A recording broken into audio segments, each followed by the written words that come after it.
more than a decade, Saturdays and Illegal Curve have been synonymous with one another. With insight, analysis, and interviews regarding the Winnipeg Jets, the Manitoba Moose, and all around the NHL, here are Dave Minuk, Ezra Ginsburg, and your host, Drew Mindell. The Illegal Curve Hockey Show starts now.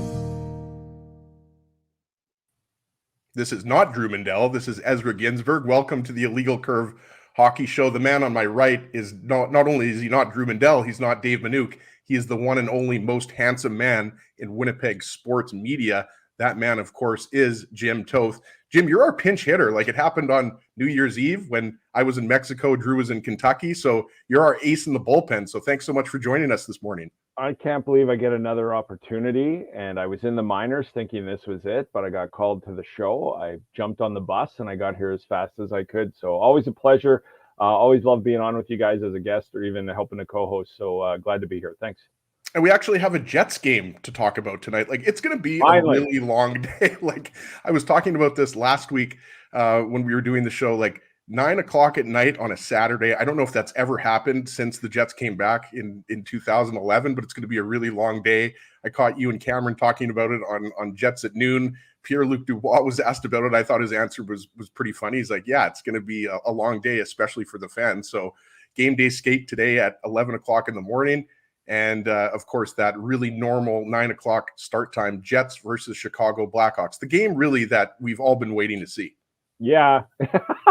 Yeah, exactly. The matchup they want. Maybe coming out of the break, the perfect matchup, because Chicago played last night and they're not that good. So it's a nice way to shake the rust off. It's such a bizarre time. And before we came to air, I was looking at the schedule today. It's ridiculous. Like, Edmonton Oilers and Calgary Flames play at, I think, 11 a.m. Mountain Time, because they're both on the road and have noon and 12:30 games or something, or 11:30 for the Flames. It's a ridiculous schedule today. I don't get it at all. And for the Jets too, like, I love Pierre-Luc Dubois' comments yesterday. It's like, so you come off an 11-day break and you don't play until 9 p.m. at night. That doesn't make sense. And it is a long one for the fans. Skylar Peters at our station is a Chicago Blackhawks fan. He's going, and him and his buddies are sitting in the second deck. And what's wrong with him? Why is he a Hawks fan? We got to talk about that, Jim. I don't know. Grew up. You got to have it. That's up to him. He's disappointed Taser, but we were talking about this, and I said, you got to pace yourself for a 9 p.m. game. And he's like, what are you talking about? And I've gone to Vikings games and gone to a tailgate at 10 a.m. for a noon game, and about 11 they pushed the game to 3, and I'm like, Huss and I look at each other. We got to pace this out here because this is a long day. And I think a lot of fans will still be taking it in as, you know, a 7 p.m. start. You're not going to wait to go downtown till 8. Most fans, they're going to take advantage of this, and good for the businesses around the arena and everything else. But for the product itself and the game time for the Jets, if it was the Jets' third game back or even second game back from the break, I could see it. But to make them wait till 9 p.m. to play their first game in 11 days, it's a bit ridiculous to me. Yeah, there's going to be some people that are, having some pops for sure. I think that's going to make it a little bit interesting and, keep those people up until 11:30 or whenever the game ends. And, we should mention that the post-game show on CJOB is going to be happening right after the game, of course. And we're going to be doing our post-game. Drew's going to be tuning in live from Grand Forks, North Dakota. So we'll have that around, 11:30, 11:45. And I think it's going to be really interesting, Jim, because, I don't really know what to expect in this game, right? Like we talked about it, Chicago beat Arizona 4-3 in overtime. Okay, whoop-de-doo. Both of those teams aren't making the playoffs, but, you expect, and the Jets talked about this, like they're expecting some rust. And when you're off for, 11 days, 12 days, I mean, you don't expect them to necessarily score 3 or 4 goals in the first period, but you got to think that, the Jets are going to be putting some rubber in the net because what is it? 14-3. The Jets have outscored the Blackhawks this year, 3 wins so far. And this Blackhawks team, as you know, just they're not very good, right? Like even if they keep Patrick Kane and Jonathan Taves prior to the deadline, this team just isn't going anywhere. So it might be a little bit of a slow start, but I think, if the Jets play anything close to their A game, they should easily handle the Blackhawks on the second game of a back-to-back. Yeah, I think it's an advantage for the first. I mean, I know Chicago played last night. They've also had a couple of games since the All-Star break. So they're sort of firing right now, or at least got their feet under them. I think it's going to be an interesting first period for sure. But in general, I mean, that's what I'll be watching for tonight I think if Chicago can get out to a good start and sort of take advantage of the Jets before they shake the rust off, and then they can play out the game the next two periods. The one thing Jets have a hard time doing is when they aren't going, it's to get it going again. And they've done that a lot better this year. I think there was times last year that when they'd lose something in the second period, they couldn't get it back all game. They do have it back. But I do think the Jets should win this game regardless. I think it'll be a very interesting first period and see what the rust looks like. But then after that, I do think the Jets should come to life. The other way to look at it, too, is these guys haven't played in 11 days, and they're itching to get back at it. Like, they'll be a little bit – the 9 p.m. start, I think, to what Dubois was saying was, I'm ready to go. I'm itching to get at it. Now I have to wait even longer. So I think there'll be rust in the first period, but then I do expect the Jets to come back. And like you said, they've been scoring a ton of goals against the Blackhawks this year. Absolutely. And obviously, the majority of today's show, we're going to be joined by Sarah Orleski at 9:30. We're going to be previewing the Jets and Hawks game and, talking about the Jets and Kraken a little bit next week. But I wanted to start off, I mentioned this to you right before we went live here. I wanted to talk about the big trade between the St. Louis Blues and the New York Rangers, because I was actually found out about the trade while listening to you and Cameron Poitras on Jets at Noon on CJOB 680. Frank Saravalli, I believe, was the first one on it. And, I haven't talked to you about it, so I thought it'd be a great opportunity. It was just, roughly 48 hours ago the trade happened. And, I thought that the return for the Blues was underwhelming. And I wanted to get your take because, he's a pending UFA, Tarasenko. So there's obviously no guarantee that he's going to re-sign with the Rangers. So it's tough to compare the Tarasenko trade and the Horvat trade because Horvat, of course, signed the extension, right? And we don't know if Tarasenko will sign the extension. But just for those who forgot what the trade was, it was Vladimir Tarasenko and Niko Mikkola, a defenseman, for Sammy Blais, prospect Hunter Skinner, a conditional first-round pick, and a fourth-round pick. And a lot of people, I think it was Ryan Kennedy of the Hockey News, pointed this out. Like, the Blues have made some really good late first-round picks. Tage Thompson being one of them, yeah. Robert Thomas being another one of them. I'm forgetting one there. But the Blues have had a lot of luck late in the first round. I believe Jordan Kyrou was a second rounder, Jim, if I'm not mistaken, right? I think so, yeah. They've made some really good draft picks. The Blues are a team that, rarely drafts in the top 5 or the top 10 because they're usually in the playoffs, right? But going back to the trade, did you think the return was enough for St. Louis? And, do you look at the Rangers as more of a contender now? Because I always looked at the Rangers as a contender whenever you've got, Igor Shesterkin in net, Fox and Trouba on the back end, and Panarin, Kreider, and Zibanejad up front. I mean, they're a force to be reckoned with. But now you see Tarasenko scored a goal in his first game yesterday. But what did you think overall of the trade and the return? Well, aside from the trade, I love that it happened because I think this will kickstart things. I think the New York Rangers did the right thing. And I was reading Patrick Kane's comments in Chicago yesterday where he said, I was very disappointed that Patrick Kane publicly said about a week prior that he'll make a decision around the deadline in early March. So March 3rd is the deadline, March 1st or 2nd, if he'll get traded or not. Well, Patrick, what's the wait? You need another 3 weeks to decide if you want to do this. This has been on the table all season long. They asked you at training camp. They asked you at Christmas time. At Christmas time, you told them you're going to wait and see. And so his comments yesterday saying basically, if I'm going to move, if I decide to move, the Rangers is one of the teams I was looking at, but they've seemed to have pulled the trigger on something else, and it is what it is. That sounded like disappointment to me. I think that Patrick Kane would have loved to play at Madison Square Garden if he was going to go somewhere and play for the New York Rangers. And I don't blame him for that. But the reason this deal, I like it, before I get into the intricacies of it, is that it kickstarted some things. I think we hear about this has been an earlier chat than usual around the trade deadline. And I think that often teams wait and wait and wait. And so this trade, to me, what the pieces were of it as, looks to me like a deal that happens on March 2nd or March 3rd. It looks to me like they've heard all their options. They've been weighing them all. Nobody's really stepping up to overwhelm us. So we're just going to pull the trigger. And I didn't think they had to do that right now, but I don't know the market. Like, I don't know what they're getting offered and stuff. But to me, it's like St. Louis almost said coming out of the break, this is what we're doing. We lost 5 in a row going into it. And so we're just going to start. And I would assume that they called the other people interested in Tarasenko and said, this is what's on the table. Can you give us a first and a second round pick? Can you give us this prospect and that? And when nobody stepped up, because nobody has to right now, they're like, well, we've got 3 weeks. We'll figure it out. I think St. Louis said, fine, we're pulling the trigger. We're not waiting anymore. And I think it affects a ripple effect throughout the National Hockey League that it kickstarts some things. And I think it's an eye-opener for the Jets. Not that I'm saying Cheveldayoff and the crew need an eye-opener, But John Shannon had a great hockey or Jets report on our station yesterday where I agree wholeheartedly. And when I saw the trade, I said to Cam after the show, I go, this is going to kickstart some things, and the Jets better be on this. Because if they want to get something, just pay it. Because things are only going to go up. Negotiations are only going to go further.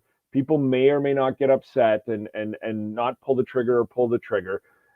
If the Jets want Timo Meier, and it's going to cost them McGordy or Lucius and Heinola and a first-round pick and something else, if they can sign him to a deal as part of a trade, they should do it right now. Because teams are going to get injured in the next 2 weeks. Teams are going to have something fall off where they lose 3 in a row, and now they have to fight for a playoff spot, and they might up the ante for whatever player they're looking at. So I'm not saying it's a ton of pressure, but I think what the deal does is put pressure on other teams to go, and good on the Rangers and good on St. Louis. These discussions have been going on for a while, and they just said, you know what, I'm not waiting anymore. And they got what they got. Now, I don't like the return for it, but in essential, look at the Rangers trade for Andrew Copp. I think it was a first-round pick, Morgan Barron, and another conditional third-round pick. So this to me kind of is the same, except the player is, no disrespect to Andrew Copp, a much valuable player. So I think the Rangers did really well in this. And I just wonder if the St. Louis Blues were like, we could keep holding on to this. But we have to keep in mind, the people calling about Tarasenko are the same ones calling about Timo Meier, are the same ones calling about Patrick Kane. So St. Louis is probably sitting there and going, if none of those teams want to step up, then so be it. And now the price for those players has gone up. Like, this sort of sets the bar for Kane or Meier, whoever. And now the teams that have those players can go, I want a little bit more because Tarasenko's gone and you're not getting him. So it's an interesting trade. I don't think it's full value, but I also am not sure that at the deadline they could have got much more, given the fact that there's some heavy names out there. So I don't mind the trade, but I love the timing of it just because as media people and fans, I think this is going to kickstart some things. And I think it puts some pressure on some other people, and including Patrick Kane. Figure out what you want to do. You've had more than 6 months to do it. If you're going to hum and haw around, and I know he controls it, but your options are going to get thinner. And so I think that if he wanted to be a Ranger, he should have said, I'm open to being dealt and give the team the optimal time because he has final say on it. What he's done is just cut himself off at the knees and eliminated one of the teams if he goes, wants to go to. Right. And it hasn't been a secret, right? As you mentioned, that Kane wants to go to New York, right? Like, he's from New York, so everybody knows that. But the only thing that has really changed is one team is off the board. And I find it hard to believe that this is a Pierre-Luc Dubois situation. And we don't know, by the way, that PLD, like, Montreal is the only team for him. I mean, the Canadiens are the obvious choice for him. But with Kane, like, what about the New Jersey Devils, right? Like, Newark isn't that far away from, Manhattan, right? Like, you hear that the Devils are one of the teams that is in on Timo Meier. And I think the issue, just sticking with Timo Meier, I agree with you, Jim. Like, I think if you have to give up a first round pick, a top prospect, or possibly 2 top prospects to get Timo Meier, and you have the intention of signing him long term, I think you make that trade, right? Like, is that a first round pick, as you mentioned, Ville Heinola, Chaz Lucius / Rutger McGroarty? Like, I'm not sure. I think, like, McGroarty and Lucius are really interesting prospects. Maybe a guy like Brad Lambert, you're more comfortable trading a Brad Lambert. I have no idea, but you're not going to get Timo Meier in a 1-for-1 situation. It's going to be a draft pick. It's going to be at least 1 prospect, if not 2 prospects. I think the problem with the Jets is that there are probably 3, 4, 5 other teams that really want Timo Meier, right? Like, we mentioned the Devils, we mentioned the Hurricanes. Like, there's got to be other teams that want him as well, right? So maybe Vegas is in on him. I don't know if they can make that happen with their cap situation, because Mark Stone, we know, isn't coming back until at the very least the playoffs, right? So I think right now Jets fans are really honing in on Timo Meier. I think you just have to take it with a grain of salt, though, because of the fact that he is number 1 on the trade bait board for a reason, right? Like, this is a point per game player. This is a very dynamic player, right? He's big. Yeah. He's got physicality to his game. He's exactly what the Jets need, right? Like, they need a big scoring winger. And they need some grit. The one thing, like, I've heard James Van Riemsdyk name out there too, and some people might balk at that. 33 years old, doesn't have a ton of points. He's just a 20, 25 goal scorer now. But what has Rick Bowness consistently said he wants from his team? Go to the net, greasy goals. That's why people love Timo Meier, because he can do way more than that. But the one thing Van Riemsdyk can do is be tough in front of the net, go to the net. That's where he gets all his 20, 25 goals. And so I don't mind that as a lesser expense. Here's the issue with Timo Meier, though. If I'm Timo Meier and I'm looking at New Jersey and some of the other teams that are Carolina interested in my services, I'm looking to sign a long-term deal. I believe his agent said, look, he knows he's going to get $10 million in arbitration, but he understands he's not going to get $10 million a year in a long-term contract. So I take that as he's more than willing to sign an extension if he likes the team he's going to for 7 to 8 years at probably 8.5, maybe 9. I don't know. But so he gets that. The problem with the Jets is if I'm Timo Meier, I look at Carolina, I look at New Jersey, I think they're going to be good for the next 5 years. If I look at the Jets, I don't know if Pierre-Luc Dubois, Mark Scheifele, Connor Hellebuck, or Blake Wheeler are going to be there a year from now. And say what you want about Blake Wheeler, fine, I don't care. The point to this is 3 players from the top 6 might not be there, and one of them for sure, in a year from now. So then who am I playing with if I sign for 7 years? And so that's a decision that I think that you're going to have to convince him to come. Now, he did play junior hockey in Halifax with Nick Ehlers, but that's the Timo Meier angle of it. From the Jets angle of it, that's the other problem. They can't sign free agents, but the one thing they can do is re-sign players they have. So if they get Timo Meier here and sign him on a long-term deal, I think you have to ship out the McGorty or the Lucius, the Heinola, the first-round pick. But Jets fans have to keep in mind, those are all assets that the Jets have been able to keep. Those are all assets that the Jets, once they develop, they've been able to re-sign long-term. We can go through the list. Connor, Ehlers, Scheifele, Wheeler, Hellebuck, Morrissey, all signed 6-year deals after some ELCs or a bridge. So you're not only trying to get a player here and sign him long-term, so I don't do it as a rental.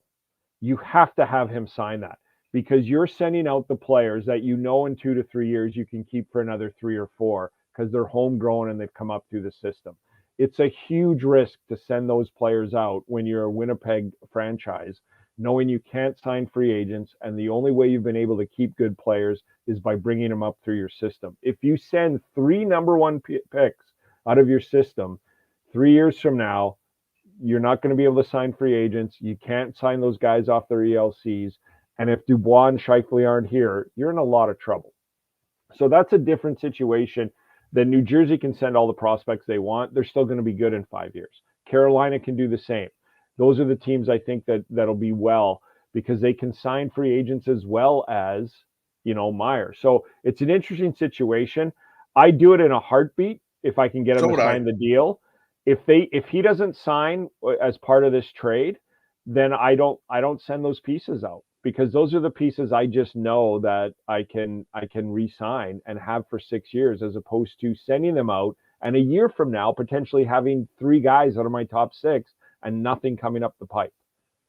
Yeah, and thanks for tuning in to the Legal Curve Hockey Show. I'm Ezra Ginsburg, hosting for Drew Mindell, who is down in the United States of America. So is Dave Minuk, and I am joined on the right of the screen by Jim Toth of 680 CJOB, the Jim Toth Show, and Jets at Noon. And we have a Jets game day. It's the Jets and Chicago Blackhawks at the very normal 9 o'clock Central start time. Again, tonight's game between the Jets and the Blackhawks, 9 o'clock Central. We have a game day skate at 11 o'clock this morning. So unfortunately, we're going to be going right off the air when the Jets drop the puck, but we'll have all your updates on illegalcurve.com and of course on CJOB 680. And we're going to be joined by Sarah Orleski shortly. One other thing, Jim, I wanted to mention about the St. Louis Blues and talking about Vladimir Tarasenko and Timo Meier and everything like that. What about a guy like, and we're going to get into the trade stuff, in the second hour of the show as well, but how high are you on Ivan Barbashev? That's a guy that I know Weber has really liked for the Jets. You probably only have to give up like a 3rd or 4th round pick. I'm not sure if that'll get it done. Do you have to trade a 2nd round pick maybe? I don't think you're going to have to give up a 1st rounder, but do you think that's a guy that the Jets, could or should be interested in? Do you think that's enough? Because obviously Barbashev is not in the same class as Timo Meier. No, and so this is what I think, as I think the Jets are going to go big game hunting. I think they're going to try on the Meier. I think they're going to look at the Ryan O'Reilly and all the big pieces, even Patrick Kane. Like, people laugh at me for that, but I'm like, if the options run out for Patrick Kane and you can acquire him, and Cheveldayoff gets on the phone with one of his former players and says, hey, we know you're leaving in free agency. We understand you might not want to sign here long term. That's fine. But come play in this top 6 for the remaining 20 games and go into the playoffs in this top 6 and on the power play and just put up some numbers. I could see, that I'm not saying it could, but I think they'll go big game hunting. What I really think they'll do is the Barbashevs, is the Nick Ritchies in Arizona, is that they're going to augment that bottom 6. We like the bottom 6 better than last year. We think it's more dip, but Gustafson's hurt, the fourth line. If you could bring in some pieces like a Nick Ritchie or what we were just talking about, even Van Riemsdyk, like people laugh at Van Riemsdyk, but I'm like, what do they need? They need somebody to go to the net. I mean, yeah, James Van Riemsdyk might be, in the last 2 or 3 years of his career, but the guy scores goals. That's what he does. And the price is right. So Barbashev, I think they'd be interested in. I think Nick Ritchie, I think those are the moves we're going to kind of see this team do because it's not going to cost you too much. The other thing that Jets fans need to remember is, and I just was reminded this yesterday, is they don't have a 2nd, 4th, and 6th round pick. So if you go big game hunting with Timo Meier, you're picking in the 3rd round now. And then, you've also shipped out McGorty, Chaz Lucius, Ville Heinola.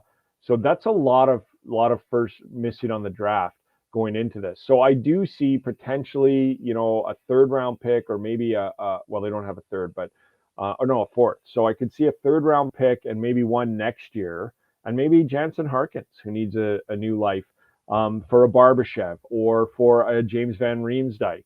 And you just add some depth to it. But the one thing that stands out to me when I'm hearing these names and I'm looking at it is Rick Bowness has consistently said, I need some greasy goals. I want us to go to the net. And those are the guys that do it. The Barbashevs, the Van Riemsdyk. And I think we can also look at the stats from those guys this year and even Nick Ritchie and go, yeah, but you put them in this top 6 or you put them on this 3rd line with Lowry and they have different stats, right? So I think that's what they end up doing. I think they definitely look at the Meier and stuff. And I was in on the Horvat. I was the one who a couple of weeks ago said, you know what, if you could get these guys to resign or just get them here, maybe you risk it and then go into the offseason. You start with Dubois, who wants $8.5 million. You don't? Okay. Scheifele, do you want $8.5 million? You want more? We can't do it. Horvat, you want $8.5 million? He took it in New York. I wonder if Meier would do that. Meier, you want to come here and play in this? But the thing that stands out to me about Meier is just that, like, I think Meier would love playing here, and especially with Nick Ehlers, his junior teammate, and I think he'd like the environment, and I think he'd love this. But it's a different story if there's no Dubois Scheifele down the middle. And Wheeler is as much as I defend him, he's going to be done in a year. And if he does get another contract, it's probably, a 1 or 2 year deal at maybe $2 to $3 million, and it's to play in the top 9, not the top 6. So if I'm Timo Meier, I look at the Devils, I look at Carolina, I look at teams like that I'm like, these guys are going to be good for the next 4 to 5 years. I think the Jets are really good now. I just don't know what they're going to be. So that's why I think the Barbashevs are on the radar for sure. The Nick Ritchies, even the Van Riemsdyk. And when I say that, I think you could get Van Riemsdyk for what, a 2nd pick and Harkins? Like, what are you going to get? And then you still have your McGortys, your Luciuses that if, Scheifele and Dubois leave, then you move Perfetti to the middle and you got to make another trade. Maybe Ritchie's here and he moves from the 3rd line up to the 2nd. There's pieces you can make this work with. It's not as dynamic as without Scheifele and Dubois, but it's really hard in my opinion. Cheveldayoff's got job 1A, which is making this team win a Stanley Cup this year. And then 1B, very close, is what does this team look like next year? And then the other thing is if they do pull a trade-off, then you've got to deal those 2 guys in the offseason, and you build around with what that return is. Absolutely. And as Pierre LeBrun mentioned on TSN Insider Trading, it was either yesterday or a couple of days ago, he expects Timo Meier to be traded well before the March 3rd trade deadline. Yeah. We're going to head to break now, Jim. We've got Sarah Orleski coming right up, so we're going to pay some bills, and then we will be right back on the Illegal Curve Hockey Show. It's Ez and the Big Rig. Keeping Winnipeg laughing for over 30 years. Rumors, Canada's longest-running comedy club, bringing you the biggest laughs from the best comedians on the planet. Jerry Seinfeld, Chris Rock, Jon Stewart, Dennis Miller, Brad Garrett, the greats, and all the up-and-comers too. When was the last time you laughed out loud? Make it a great night out with friends, or book your office or birthday party. Even a fundraising event at Rumors. Get all the details and dates on upcoming shows at rumorscomedyclub.com. Hi, Ez. A strange question for you. But why are you lying on the ground being crushed by a piano? Well, Drew, I definitely tried to carry this baby grand piano down the stairs by myself, and somehow I failed miserably. Right. Yeah, sorry. That was a silly question on my part. My apologies. Would you like me to call Rolly's Transfer Moving and Storage to help you move the piano? They are the most experienced piano moving company in Winnipeg, after all. Yes, please call Rolly's and hurry. This piano is very, very heavy. Rolly's Transfer Moving and Storage offers stress-free residential moving services while taking great care of your personal belongings, including your piano. At Rolly's, no job is too big or too small. For more information, visit rollys.com. Hi, it's Drew from Illegal Curve here. Selling your home can be stressful, but it wasn't for me. Thanks to my friends at Zappia Group Realty, they made the process so easy. My home sold within 48 hours and with multiple offers. Zappia Group Realty took care of everything with their exquisite customer service and attention to detail. If you want to sell your home for more in less time, get started by talking to Frank and Mauro Zappia of Zappia Group Realty. Online at zappiagroup.com. Hey, Drew.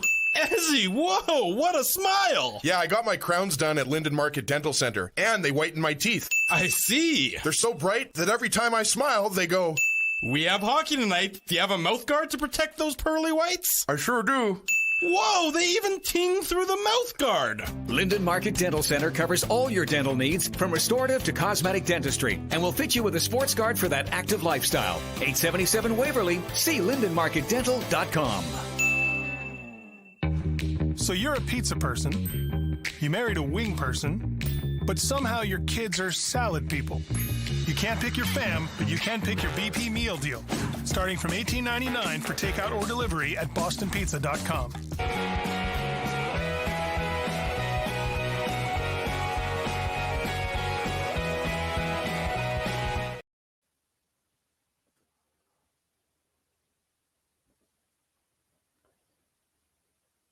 Welcome back to the Illegal Curve Hockey Show. It helps if I'm unmuted, joined by Jim Toth of 680 CJOB Radio. Winnipeg Jets game day, Jets and Chicago Blackhawks at the very normal 9 o'clock Central Time. We've got a Jets game day skate coming up at 11 o'clock. So we might be able to, talk a little bit about Jets game day skate. We started a little bit late, Jim, but without further ado, we are going to be joined right now by the one and only, if I can figure this out. Here we go. There we go. Sarah, there's Sarah. I've never hosted Illegal Curve before, Sarah. So there we go. Winnipeg Jets host and senior producer, Sarah Orleski. Sarah, thanks so much for joining us today. Oh, thanks for having me. Oh, Well, there we go. oh no, am I still here? Sorry, you've never You're still here, done yeah. this. Okay, perfect. I grabbed my toque because I noticed that It's you Toque two Day on We have a Illegal theme. Curve. Yeah, we have a theme. It I is love it. Tuesday. It's National Toque Day. It isn't. I don't know if it is, but yeah, I was actually thinking of showing my flow, but I mean, to go like flow to flow with Jim is like, everyone's going to excellent lose point. that. Right. And so I went with the fireball toque. It's It's the only been the- reason. It's the only reason I wore a toque today was to help protect you. That and it's 9 a.m. We know Love it's it. been the case for years, right? Everyone knows in Winnipeg media, you can't compete with Jim's flow. No, can't compete with No. the flow. Can't compete with the mustache when it's Movember. You can't. So that's why, but I was thrilled. So I logged on early to be able to listen to the beginning of the show, of course. And then as soon as I saw it, I thought, this is my dream morning for it. Being able to wear, anyone who knows that, especially, I mean, all my years on the CFL sidelines, I love a good toque, and not wanting also to do my own hair so early in the morning. I thought, you guys are speaking my language. I love it. It makes sense. If it was the summer, it'd be a backwards hat. It's winter, so it's Toque Day. Here we go. Here we go. Absolutely. Yeah, and obviously, Sarah, we want to get into the Jets-Hawks game. I don't know about you, but it seems like it's been like 3 months since the Jets have played. But before we get into the game, how was your break? Did you, go somewhere warm? How did you spend it? Are you very, very excited to get back to, the last 30 games of the regular season? I am. I apologize as I think my camera keeps moving too. I was telling you in the break that I keep trying to adjust. So when I agreed to do this, I wasn't thinking about the fact that my whole family would be still asleep right now. And I've been told on many occasions that I'm very loud. And so it's not appreciated by people first thing in the morning. So I kept trying to move around my house to try to find a spot where I won't wake everybody. The break was great. It does seem like it's been forever. I actually had to go back through and look at what all the line combinations were in the St. Louis game because I wasn't remembering it because it feels like so long ago. But it's a bit of a sore spot. I mean, I don't know if you can tell from how pale I am. I obviously did not go anyplace warm during the break, but it with a daughter that's 13 and in school, and my husband and I are also coaching her basketball team. There was no going away for the break. We were here in the city for every day. Okay, so I have one more question before we get into the Jets and Blackhawks. How is the volleyball team doing this year? Oh, they're doing well. So club volleyball started, which we're a huge volleyball family. Actually, want to give a little shout out. We're out at the Bisons games last night, which we are regular attendees at. And so if people are watching, I mean, you cannot beat going out and see them. I'd love to see more support for university sports, whether that be Bisons or Westman. But volleyball's going really well. And our basketball team is off to a 2-0 start. Don't want to start to brag, but it's all coaching. It's always coaching. You know what? It's I often say that to Rick Bowness, and I think I'm going to start to say that as well. It's obviously the coaching. Yes. 100%. I agree. Okay. Jets Blackhawks tonight, 9:00. Again, really normal 9:00 start time. I think we're going to get used to having hockey games at Saturday at 9:00. It's going to be a very long day for everybody, especially, those covering it, myself included, and all of us included.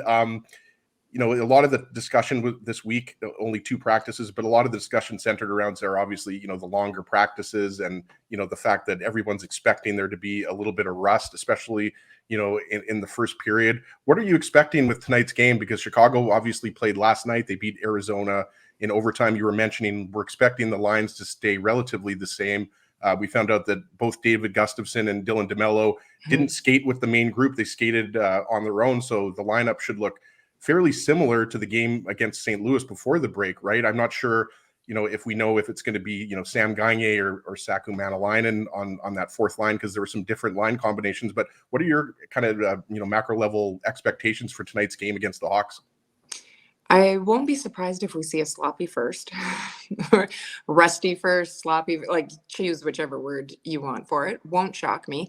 But then I think that we'll see them get into it. I mean, the Blackhawks, obviously, 3rd game in 5 days, that sort of thing. So I think that they'll have been able to shake some of the rest off. But they did play last night. And you mentioned the 9 p.m. start. I am sure for some people, that is great news. I heard you guys talk about how rowdy it might be. That's, it could be 9 p.m. start. Local starts are cruel for those of us that have to work and for those of us that like to go to sleep early. So I think that we'll see rest in the beginning, but I'm really looking forward to seeing this Jets group over these final 30 games and seeing how they come out of this. This is a game, obviously, that when you look on paper, they have won their 3 previous ones with everything about Chicago. This is a game that they should win, and I'm looking to see how quickly the Jets are able to get back into it. They've had energetic practices, so I think these guys feel refreshed. They're ready to go, and looking forward to seeing it tonight. Along those lines of rest, Sarah, and rust with the big break is Mason Appleton, who's been off for even longer than the break that we've all just experienced and the rest of the Jets have for sure. What do you expect from him, and how has he looked at practice? He's looked good. I think anxious to get going. While the player break came at a perfect time for so many others, if it was up to Mason, I'm sure that the player break wouldn't have happened right then so that he could have gotten back into it. But we've heard Rick Bowness say that they're planning to really ease him back in to monitor those minutes. He hasn't played in 3 months, and that coming back in the middle of February is different than coming back in November, the beginning of December. In terms of the intensity level, it keeps getting ratcheted up. So they've done a good job of integrating injured players back into the lineup throughout this season. But I think that he will be easily a benefit to being able to provide some stability to that Lowry line that we've often seen change over the course of the season just due to injuries.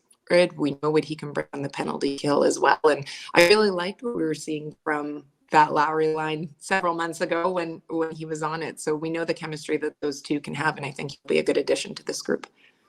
We are joined on the Illegal Curve Hockey Show by Winnipeg Jets host and senior producer Sarah Orleski, a former colleague of ours at TSN. We were talking about, the big, the 2-year anniversary. It wasn't a good 2-year anniversary, but Jim and I were talking about it and how there really still hasn't been closure for us with what happened a couple of years ago. We won't get into that, Sarah, but it's good to talk to you. And closure in the media, of course, is going for beers. We haven't gone for beers since it exactly. happened. That's what we're talking about. We need to go for beers. So if we go and we get Westy and the old gang back, Sarah, then Brandon and Drew and Dave, everybody, Huss, Remus, we will definitely invite you. We might have to rent out like a private room or something, Jim, if we get everybody. There might be like 25 or 30 people, right? But I'm still I guess. But we've been talking about that for a while. Is that it? Just we've always wanted to get the band back together, so to speak, and do it in the summer and just get back together, because you see everybody every day for so long, and then it just ends abruptly like that. But I'm sure we will. It's just been a matter of the pandemic and everything else. So we got to get Huss back from Vegas for the Super Bowl and get into the summer, and I think we'll all do it. And of course, Sarah will be invited, and not just because we'll slip her the bill at the end of the night. The key is always to be the first one to leave. Yeah. You make an appearance, you wait till everyone orders that next round, and then you say, unfortunately, got to get going. Here's my section.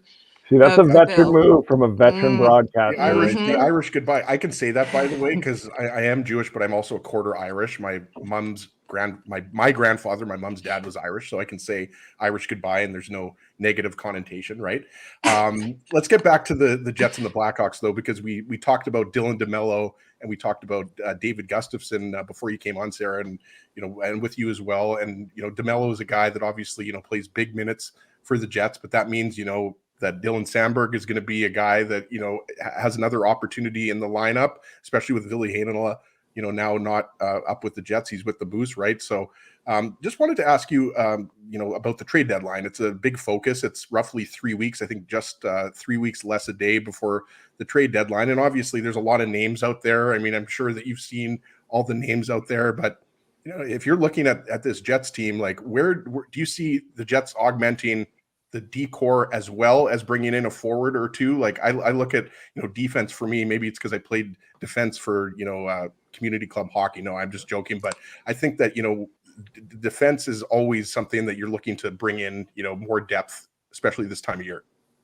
Absolutely. I mean, you think about any team that goes on a deep run in the postseason, that beyond what you see up front, it always seems to be the blue line that they have to go deep into the well to be able to utilize. Rarely do you see it be, we only use 7 defensemen on a deep run. It's always a lot more. So I think that depth there is something that a team will always look for. I mean, Kevin Cheveldayoff spoke about that at the midway point of the season, really talking about, look at all of the, people talk about, they've got too much depth, and that's the trade pieces. And said, look at how many players we've utilized on that blue line because of whether it be injuries or trying to shake things up. And so it's something that I think they'll always look for if the possibility is there to add. But then the same thing up front. I think that's obviously an area that a lot of people have keyed in on in your top 6. And I'm very intrigued to see what this organization does and this management group does in terms of adding pieces to the puzzle for it. I'd love to see, I think, Jim, you had mentioned earlier, adding a piece also that's got some grit, a player that's got some grit to him. And I think that when you look at the postseason, those are the types of players that often come in and make a contribution on those winning teams. And I think that this is an exciting Jets team that has exceeded external expectations. Certainly don't think anybody would have anticipated outside of the group that they would be in this position right now. So there's a lot of things to consider. They do have cap space. We do know what contract situations are like going forward as well. And I think that when you see the way that they've been playing, that there's the potential for some very intriguing add-ons and additions to this group by Cheveldayoff and the management team. And along the lines of the storylines of what they might be looking for and what they might be adding, I'm wondering what you think, Sarah, this team needs to maybe do as the hockey gets tougher now, as the last 30 games comes along. I think it's a team and a roster that has done a good job at being more consistent, but I think that's something they want to work on during the stretch drive here as well. But I'm wondering the reason I brought up those names is I keep hearing Rick Bowness talk about grit and greasy goals. We know this team is skilled. What do you look at this team and the success they've had this year? What do you sort of look over the next 30 games and say, well, this is probably something they would want to do or want to work on in order to solidify that playoff position?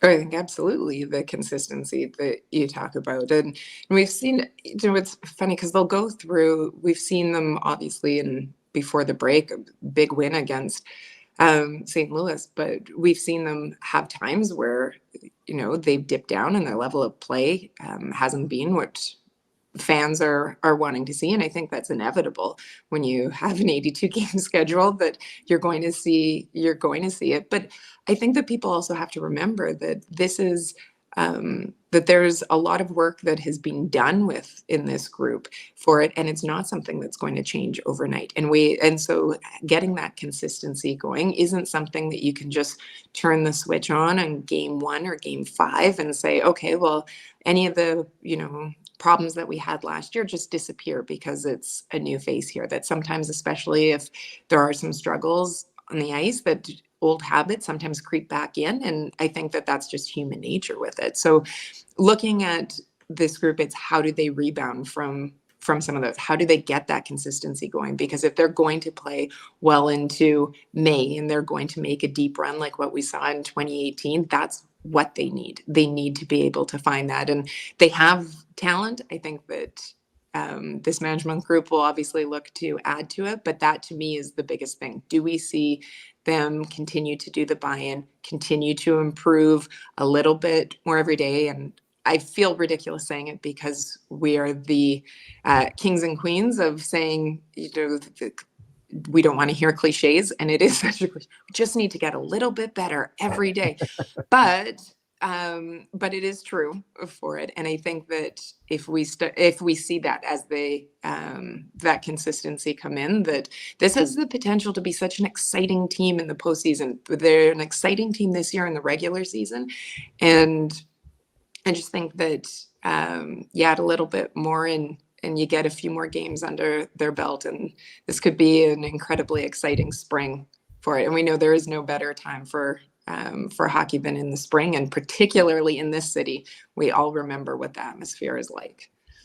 Absolutely. There's going to be a lot of white around that Dale Hawerchuk statue for sure. We're joined by our good friend Sarah Orleski on the Illegal Curve Hockey Show with my co-host, the very handsome Jim Toth, filling in for Dave Minuk and Drew Mindell, who are currently on vacation in the United States of America. And I wanted to just pick up on that. Can I just say that I love that you clarify, like you do the full name, that they're in the United States of America. They're not in the U.S. I like that too. They're both in the United States of America. Absolutely. You got to say the full thing. It's a little bit long, but yeah, I got to say it. I could have said the U.S. You're absolutely right. I could go États-Unis, right? I graduated with a French immersion diploma from Kelvin, so I could say, États-Unis with my absolutely horrible Anglophone accent. Yeah. If they go to Europe, don't say, oh, they went overseas. They went to the county of Susa in South France or something like that. Drew likes to remind us his wife is from Kentucky, right? So he likes to remind us that it's the Republic of Kentucky. And when he starts getting into that, I'm like, I don't know what you're talking about. Isn't it just Kentucky? And so Drew says it's a republic. So we got to say, do what Drew says, I guess. It. But, just picking up on what you said before, right? Like the Jets are comfortably in second place, and Minnesota's been kind of middling a little bit, and Colorado obviously didn't play very well against the Tampa Bay Lightning. I think it was 5-0 the other night, Tuesday night or Wednesday night. But if you look at where this team is right now in the standings, and further to your point, I mean, you're always looking to get better, and the Jets would love to finish first and leapfrog Dallas and get the home ice advantage. But when you're talking about where they are right now, where this team is, and the last 8 or 9 games before the break, probably starting with that Arizona game. I guess in a long-winded way, Sarah, I look at the Jets and, I think that they match up well against any team in the first round. Mm-hmm. And I think going back, sometimes, in Winnipeg, we're afraid to, talk and play up Connor Hellebuck. But the way I look at whether or not you're playing, like if the Jets play the Wild, if they play the Avalanche, the Stars, whoever, I still think that they're going to have a huge advantage in net. And that's what it all comes back to for me. The Jets top six, you have a lot of point per game players there. The top six is just as good as most teams. But you've got the ace in Connor Hellebuck. And, to me, that's, what is always the most important thing is the way he's playing, especially once you get closer to the playoffs. Absolutely. You often hear the narrative years of, well, they rely too much on Connor Hellebuck. And I always think back to Dennis Bayak. Like, well, he gets a paycheck too. I mean, what is this? We rely too much on him. Well, he's a focal point of this team. You should, I'm now not saying they need to make it difficult on him every night, but I mean, he is an ace for this team. So you use it to your advantage that you have someone of his caliber in net. But I think that we haven't always seen in the postseason, we haven't always seen the best from Hellebuck like what we have in the regular season. I think it's always led to questions about whether or not, does fatigue start to set in a little bit with the number of games that he's played in the past. I think he's looked great. Obviously, another all-star year so far. He's looked great this season. And he is going to be the key. Every series, what can be the difference if he steals you a game? Or he steals two, and maybe, you run into a hot goalie or the goals don't come in a certain game. But so he is going to be key, but I also think that he needs to have the run support for there. You can't be looking at only scoring, say, a goal in a game and expecting in the 7-game series for him to be able to steal you. He's not scoring the goals as well, even though he has tried in recent games for it. But he's an absolute difference maker. I think that you look at his numbers this year, how great would it be if you're able to go into a series with him feeling good, with David Riddick feeling good when you need to call upon him to be able to help out and to be able to have Hellebuck steal you a game or two in the playoffs is what often I think we see as a difference maker with the teams that go deep or the teams that eventually win. They have a goalie that steals them games here and there. Sorry, Sarah, before Jim asked you a question, I don't know if you saw the comment there about Jake Ottinger. Yes, I should mention Jake Ottinger is a great goalie. When you're talking about those four teams, the Avalanche, the Wild, the Stars, Ottinger is a great goalie, but I think most people would still take, again, it's not a direct comparison, but I'll still take Connor Hellebuck over Jake Ottinger just simply based on his experience in the playoffs and the Vezina Trophy. So just wanted to mention that Ottinger is a fantastic goalie, top 10 probably in the league, but when you're talking about Hellebuck, he's probably 1 or 2. For sure, yeah. I like what you said about Dennis Bayak. Like Connor Hellebuck gets a paycheck too, and I've had that struggle with some fans who reach out and said, "Well, so and so gets all his points on the power play," and I'm like, "Yeah, the power play is a part of hockey, and it wins and loses you games, as we've seen in this year. It's okay Absolutely. to get most of your points on the power play as long as the power play is working. Same with the penalty kill. Like he's just a penalty killer. Well, yeah, that's part of the game, and that's how they win games." I wanted to ask you, Sarah, I had this conversation with a listener who reached out via email last night and it brought up some really good points. He disagreed with me that this is the best roster we've seen in 11 years. He said the 2018 roster was, and when they went to Vegas, he said they got out goalied. And I agree with that. I thought they did get, it wasn't that Hellebuck was weak in that series in 2018, but I countered him with the points that the fact that Hellebuck's a better goalie than he was in 2018 overall, and that doesn't mean that he was bad then. It just means he's obviously gotten better as the years have gone by. The fact that Scheifele's better, the fact that Josh Morrissey's better, we could go down the roster. I think this is the best roster and the best chance this team has had in the 11 years to win the Cup. It's the deepest and it's the most talented. And I think a lot of people look at it and go back to 2018 and say, well, that roster was good because Bufflin and Myers were here and all that stuff. But I think what people forget often in hockey is players get better. I think Josh Morrissey has mentioned that to me this year when we've had him on the show where he said, I think a lot of times people forget that every summer we're working on getting better, that just because we made the NHL and got a huge contract, it doesn't mean we can't get better at 26, 27, 28 years old. So I wanted to ask you that, like comparing the 2018 roster to this one, and there were some stars on that team for sure. Is this the best roster in the 11 years and the best chance? I'm not saying it's a guaranteed Stanley Cup winner, but I do believe that this is the Jets' best chance and looking to augment it as well to do some damage in the playoffs. Yeah, I mean, I don't know whether or not I'd have to go back and think, okay, it's 9:57 in the morning, Jim. I mean, throwing out the 2018 roster. And before you I've answer that question, can you run down that roster and who was with the Moose at that time? Thank you. Line combinations, everything. So I'm sitting here, I've only had one coffee. You need to at least have two before you take me back. I just told you I had to go back and look at the line, what the lines were. Sarah, Jim just wants to talk about Matty Perreault. That's really what this is about. No, I want to bring this up because you mentioned, fair. we're the kings and queens of this in Winnipeg. We're also the kings and queens of waiting for the other shoe to drop all the time. We always, no matter how good a team does in this city, we're always sort of waiting for, and I just think that if you look at Hellebuck alone and the goalie he's become since 2018 this is a better roster just because the players that were on it have gotten better. Yeah, I have to go back. I mean, that blue line in particular, you look at in 2018, at that time, I really liked, which I don't think that they necessarily have the same sort of pieces that they do now on it. But I do think that when you look across the landscape of the West right now, you have, I think this is a good opportunity for the Winnipeg Jets. And certainly the player, I mean, Ehlers is a better player now. Scheifele, Connor, you can go down the list, Hellebuck as well. And Josh Morrissey with the season that he has had goes without saying for it. But I think that just when you look across the landscape of the West, that this is one where you think, okay, the opportunity could be there for the Jets to go deep as well. That maybe they're not, at least right now, when you look at it, running into the same sort of, or potentially running the same sort of roadblocks. And you think, I mean, Dallas would be a great challenge if they face them at some point in the postseason for it. But I do think that this is an opportunity more so for me when you look at the landscape of the West for it to be able to make that deep run. Right. Yeah. And that's a valid point too. Like the defense, I think, was pretty deep. I remember talking to Ryan McGill, who was an assistant coach with Vegas, and after the loss in the sixth game, and I said, "What did you think?" And he goes, "Honestly, I think that you got out goalied. I think Marc-Andre Fleury was better than Hellebuck." And he said, "But I think Hellebuck's going to be a really, really great goalie."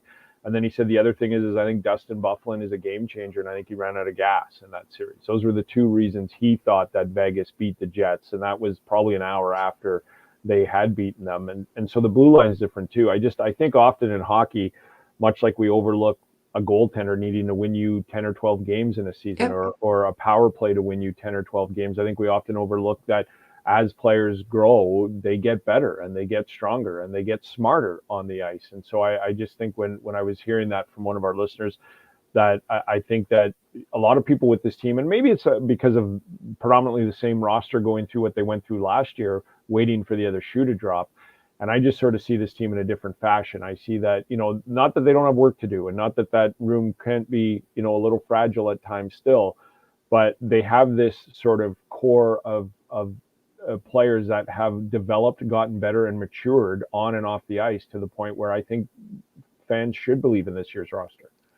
Oh, I think they absolutely should believe in this roster. There's no doubt about that. And don't take my comments as not believing in it. I think that when you see what they've done, the talent has always been there. There's a reason why going into every season over the last several years that, the prognosticators always selected the Jets as being one of the top, one or two teams in the NHL or in Canada. One of the teams that is who's going to be the first Canadian team to end the Stanley Cup drought. There's a reason why people would always choose Winnipeg, was because the talent that they have. You look at that elite talent. We didn't see them put it together last year. I think we are seeing it this year, and they're buying in. And I've said this, I'm sure I've said this on here before, and many people that cover this team, I'm sure, have said it on your show, but there is a different feeling around this team and this room than what we have seen in the past. And I've covered the team since day one for it, that this is just, and I'm not saying that, that everything is perfect in there and that this is the year they're going to win the cup, but there is a different feeling around there. I think this is a very likable team. I think this is a hardworking team, and this is a team that people can get excited about. They don't play a boring brand of hockey. We know the talent that they have, and there's a lot to be excited about with the group, for sure. I agree with you 100%. And, when you think about, guys like Nikolai Ehlers, Josh Morrissey, Kyle Connor. Yeah, that's why I put that. I thought that would make you chuckle, Sarah. Before we let you go, though, I mean, you're not covering the Bombers anymore for TSN. You work for the Jets, but I know that you're still going to be watching Super Bowl 57. So I was going to, get into that, obviously later with Jim and get his prediction, because I know he's a huge Eagles fan. Just kidding. But Sarah, Super Bowl 57, you got the Kansas City Chiefs and the Philadelphia Eagles. I guess, what is your prediction, and also what Rihanna song are you most looking forward to hearing? Well, so as I mentioned, I have a daughter. She's 13. She's most excited about, despite my best attempts to get her to become a diehard football fan. I'm not there yet with it, but she is a halftime show fan. So Rihanna is going to be a huge hit in our house. So, that's a great question. Probably something with, I don't know. I like her older stuff. I don't know. Umbrella.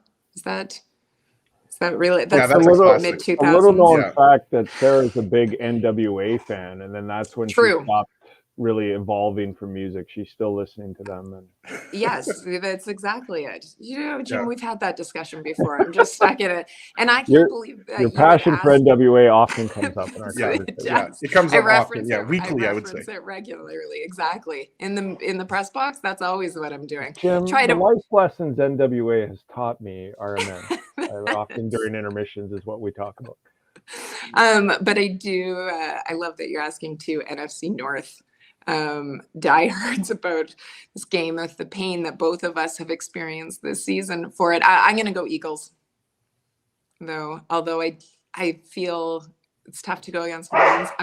Sorry, my dog's not happy that I haven't let him out yet. The dog is the first one up, Sarah. No one dog's else a Chiefs fan. For it, yeah, exactly. He goes, well, how are you going against Mahomes? No, I'm going to go Eagles for the win. Interesting. Yeah. You know what? I'm obviously a big hockey guy. I'm not as big of an NFL guy, more of a CFL guy. So I don't have a rooting interest, Sarah, but I mean, I feel like I'm rooting for the Chiefs just for Huss, because he's in Vegas. True. And he's obviously the biggest Kansas City fan. He loves the Royals. He loves the Chiefs. So I think I'm going, with the Chiefs, but I'm actually more interested in the halftime show as well. And one of the other songs I was going to throw out that's a classic is Diamonds, or Don't Stop the Music. There's so many. We Found Love, Pond to Replay we've got up there, Umbrella, as you mentioned. So I'm really excited. Probably. Wow. So I'm picking Rihanna for the Super Bowl 57. What if That's what I'm going Jay-Z with. came out with her? They could do Run. Oh, wow, that would be This Town. controversial. Oh. Well, Yeah. Beyonce doesn't need him to go out with her. That's true. Beyonce can do this on her own. We Can't Stop the Music. I didn't even know that was her song. That's an amazing song. See, that's why I'm going to be watching. I'm going to be like, how old am I that I know all these songs but had no idea Rihanna sang them? That's my issue all the time too, Jim.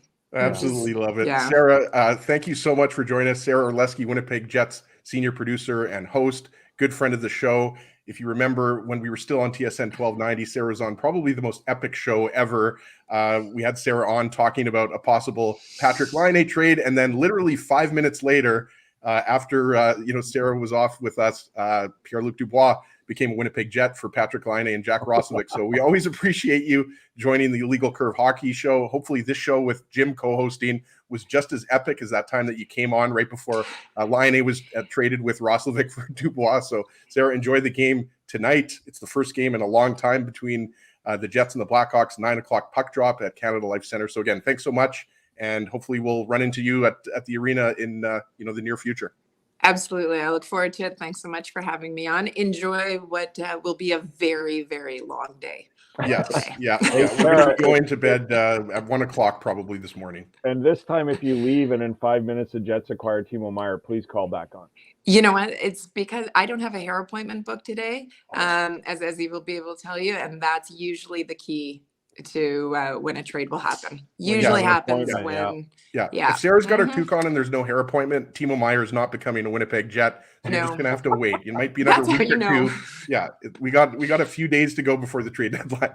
So it's what Kevin asked me before they make the trade. Like, Sarah, have you done your hair yet today? Okay. Do you have anything booked today? Because I'm gonna pull the trigger on this massive deal. Yeah, Dregs, Frank Saravelli, LeBrun, these guys, Elliot, they don't get the trades until Sarah has given it the green light, right? Chevy goes to Sarah first, and then we know what the deal is. Sarah, thank you so much again for joining us, and enjoy the game tonight, and we will catch up with you soon. Have a great day, guys. Bye, Sarah. Okay, let's head to break. We'll be right back on the Illegal Curve Hockey Show. Keeping Winnipeg laughing for over 30 years. Rumors, Canada's longest-running comedy club, bringing you the biggest laughs from the best comedians on the planet. Jerry Seinfeld, Chris Rock, Jon Stewart, Dennis Miller, Brad Garrett, the greats, and all the up-and-comers too. When was the last time you laughed out loud? Make it a great night out with friends, or book your office or birthday party. Even a fundraising event at Rumors. Get all the details and dates on upcoming shows at rumorscomedyclub.com. Hi, Ez. A strange question for you. But why are you lying on the ground being crushed by a piano? Well, Drew, I definitely tried to carry this baby grand piano down the stairs by myself, and somehow I failed miserably. Right. I'm sorry. That was a silly question on my part. My apologies. Would you like me to call Rolly's Transfer Moving and Storage to help you move the piano? They are the most experienced piano moving company in Winnipeg, after all. Yes, please call Rolly's and hurry. This piano is very, very heavy. Rolly's Transfer Moving and Storage offers stress-free residential moving services while taking great care of your personal belongings, including your piano. At Rolly's, no job is too big or too small. For more information, visit rollys.com. Hi, it's Drew from Illegal Curve here. Selling your home can be stressful, but it wasn't for me. Thanks to my friends at Zappia Group Realty, they made the process so easy. My home sold within 48 hours and with multiple offers. Zappia Group Realty took care of everything with their exquisite customer service and attention to detail. If you want to sell your home for more in less time, get started by talking to Frank and Mauro Zappia of Zappia Group Realty. Online at zappiagroup.com. Hey, Drew.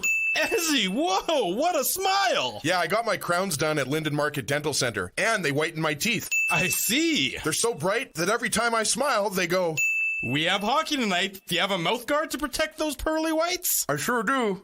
Whoa, they even ting through the mouth guard. Linden Market Dental Center covers all your dental needs from restorative to cosmetic dentistry and will fit you with a sports guard for that active lifestyle. 877 Waverly. See lindenmarketdental.com. So you're a pizza person, you married a wing person, but somehow your kids are salad people. You can't pick your fam, but you can pick your BP meal deal, starting from $18.99 for takeout or delivery at bostonpizza.com.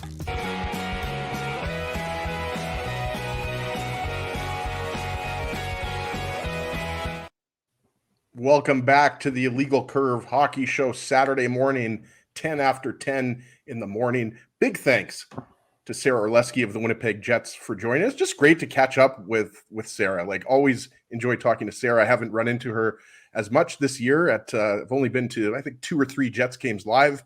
Been watching them. As you know, Jim, we're dads, so we're oftentimes watching live sports on PVR. So I'm always, happy if I get to watch a full 3 periods. And that's not going to be an issue tonight.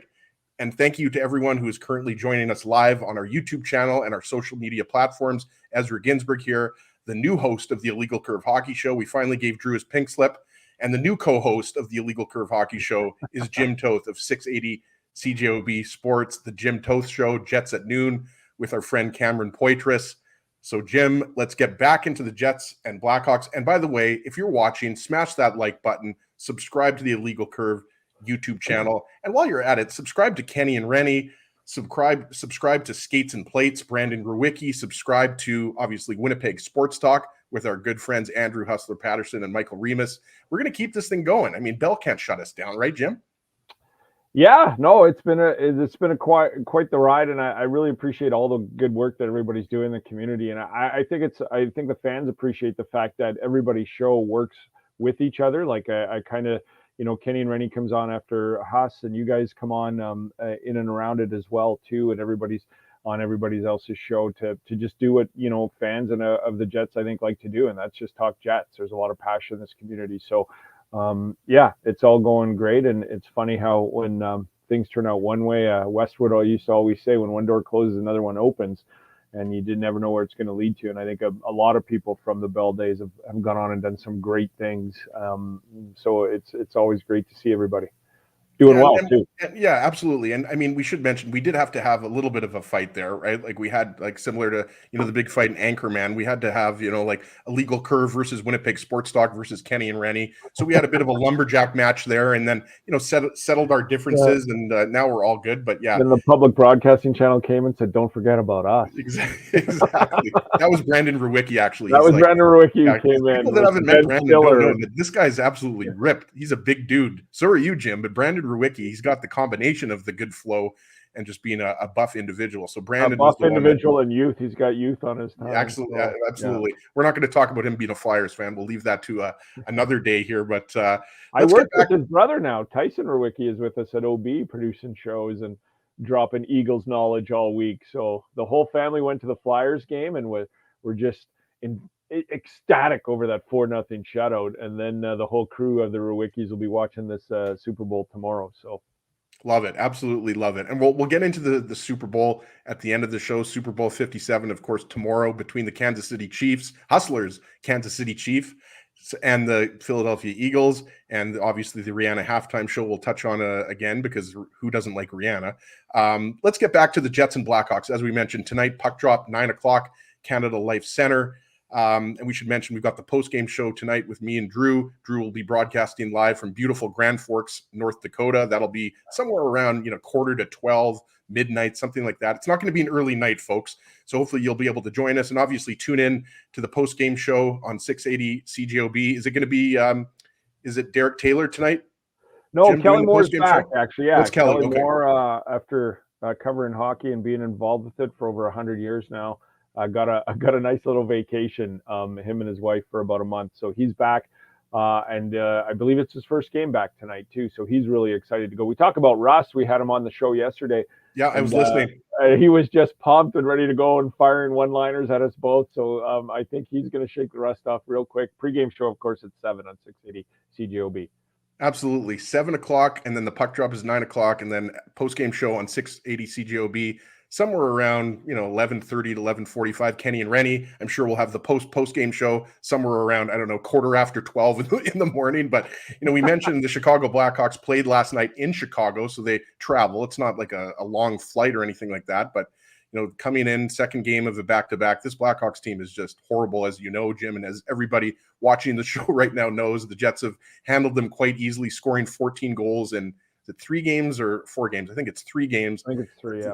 The Jets have won. So we talked about it a little bit with Sarah. You've got Mason Appleton coming into the lineup, and I wanted to start there because I think, the idea was, Mason Appleton will eventually join Adam Lowry, his good buddy, on the third line, and then Morgan Barron, of course, is the other winger on that show. So I guess, a couple part question here with Mason Appleton. It looks like he's going to start on the fourth line.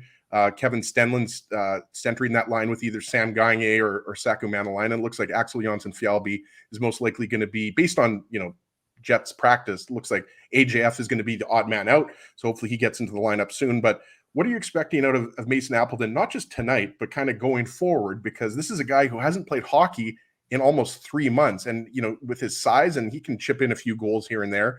Are you expecting that third line to eventually be Appleton, Lowry, and Morgan Barron? And also, I wanted to throw in the play of Morgan Barron. The goal scoring maybe hasn't been there as much as you would like, but I think Morgan Barron, is a guy that has been, just as advertised. He gives you size, and he can also chip in offensively. But I guess, what do you think of the look of that third line going forward the last 30 games of the year? Well, and we talk a lot about Cheveldayoff, but I don't know that he's lost a trade of the magnitude of even the Andrew Kopp. I mean, he got the picks, he got the first rounder, which turned into Brad Lambert. And then you look at the other picks that he got in that deal. But Morgan Barron is somebody who much was like Neil Pionk when the Jacob Trouba trade was made. I kind of said, Morgan who? And was looking some things up, and I thought, and then, I've stopped doing this as over the 11 years. I've stopped going who and just gone, well, this is going to be somebody. Like, I'm not saying a Hall of Famer, but somebody, because Kevin Cheveldayoff is the one who chose him. And so much like when Neil Pionk came here, and I know Neil's having a rough year this year, but the scouting system and department for the Jets is always good. So I love everything about Morgan Barron. I do think there's some offense there. But realistically, he's the guy who replaced Andrew Kopp. Andrew Kopp can play in the top 6. But I'm not sure. Sorry to interrupt you, Jim. We have a message up on the screen from Lethbridge. So I think we got to give that props right off the bat. The top hat in Lethbridge. Hey, Rob, are you in Lethbridge, buddy? I haven't.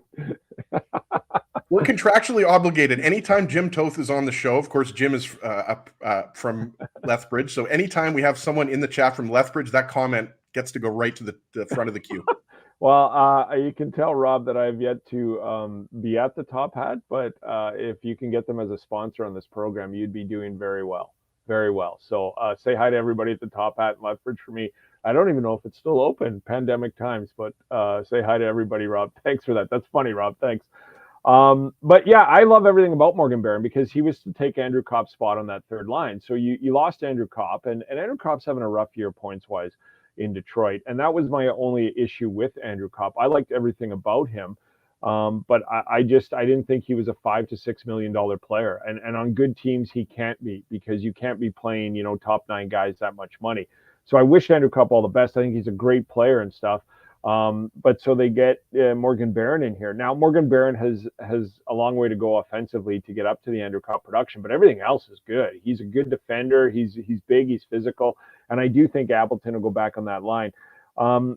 Appleton's tough. It's 3 months. Like, I think that's why he's on the fourth line. He will eventually get to that third line, but he's going to want to, get his feet underneath him as well. It's a wrist injury, so he's going to want to work on the hand-eye coordination and everything else that comes with it. But I do think Mason Appleton going back on that line and having Morgan Barron here is a great acquisition. Would I prefer Andrew Kopp there? Yes, I do. Do I prefer Morgan Barron's salary and what he brings compared to Andrew Kopp's salary? Yes, I do. I think that's how you're going to make things fit come this trade deadline and make it through this season. So, I really like that. And I'm, me, as I've been a guy for years. I think Adam Lowry has a 40-point season in him. And I think that for all the times that people have bashed Adam Lowry's offense, I think it's there. This is a guy who won WHL Player of the Year in Swift Current, and it was evenly split. It was 40-some goals and 40-some assists. So I'm not saying he's a perennial 50-point guy on the third line, which is always nice, but I do think he has a 40-point season in him, and I think it could come with a Barron and a Lowry there. Perfetti's played with him. So I really like that line. I think it's going to be a couple of games before we see Appleton on it, but once it does get in there, I would, and the thing I'm excited for, if and when they make the playoffs, is to see that Lowry, Barron, Appleton line in playoff hockey and where they can go. And to Tikona Pauly's idea of Stenlund, I've loved everything about Stenlund. I saw him play against Iowa about a month into the season in the Manitoba Moose. Hustler happened to be there, and I was like, who is this Blake Wheeler clone? Like, and he goes, don't you remember him from training camp? Everyone's like, is that Wheeler, 28? And I said, yeah. So I loved everything about his game in the Manitoba and Moose game. And the reason I like him with the Jets is, I think he's effective. I think he's a really good fourth-line center. Defends well, big, physical, and I think he's got offensive upside. But he's played for the Jets the same way he played that game I saw him play in the Manitoba Moose. His game doesn't change. It's pretty consistent. So I think Stenlund's a great addition too. But, man, Barron, Lowry, Appleton, if they all stay healthy in a playoff round, I think I'm a big believer in a 7-game series. Your third line doesn't have to be the difference in the series, but they have to be the difference in a game. And I think that third line could be. I would agree with that 100%, Jim. And then the big unknown is, as we talked about earlier, and, we'll get into maybe a little bit here. I mentioned to you about this earlier, another guy that I think would be an interesting pickup, and I'm not sure if he's going to re-sign, is Tyler Bertuzzi. And that's, again, going back to what we talked about, that's the unknown. Are the Jets going to bring in a top 6/top 9 winger? And I think Tyler Bertuzzi is a guy, that's interesting. And I'm sure, people in the chat are going to have their opinions. we're going to leave the vaccination status alone here for a second, because I believe that doesn't apply anymore. I think he'd be able to freely travel. I don't think that's something that was talked about, a year ago or 2 years ago. But Timo Meier is obviously, the guy that most Jets fans want right now, right? Like if you look at, the TSN trade bait board or the daily face-off trade bait board, Timo Meier's, either one or two. He's the obvious guy. Like he's this year's Mark Stone, if you will, right? But Tyler Bertuzzi is a guy that, intrigues me, because, you would think that he would also be a rental, right? Like he's a pending UFA. Have his salary up here. I think he makes, he's not going to cost you too much. I believe he's at 4.75. There you go. Brought it up here. 27 years old, left winger.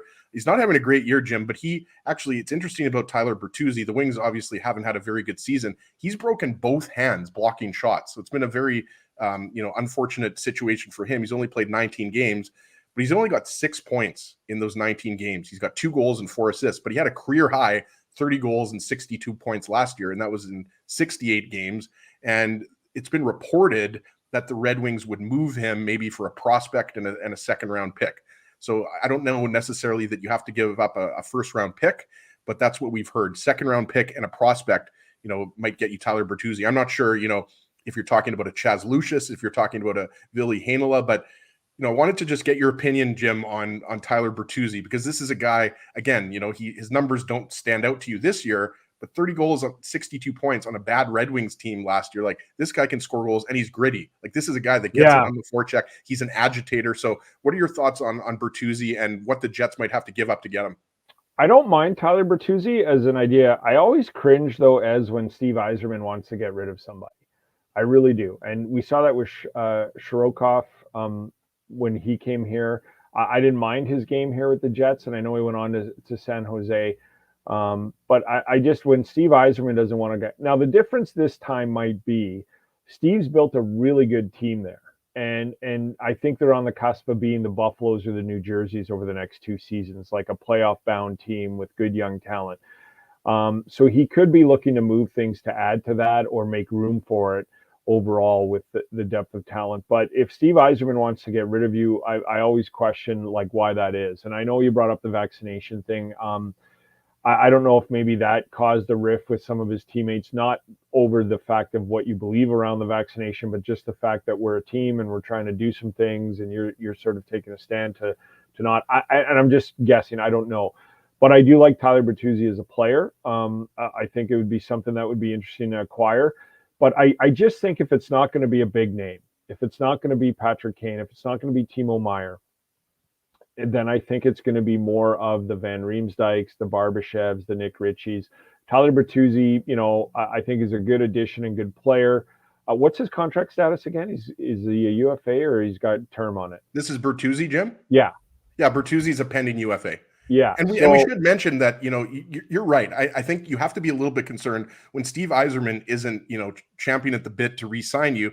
Dylan Larkin is a pending UFA. Dylan Larkin's the captain. I think everybody knows that Dylan Larkin's going to get, I don't know, $7 million a year, maybe more, right. $8 million a year. I'm not sure. Larkin's not going anywhere. So we had a comment up. I mean, the Jets aren't going to be able to acquire Dylan Larkin. And Larkin is a pending UFA, 4.75 AAV. So it's not going to cost you a ton.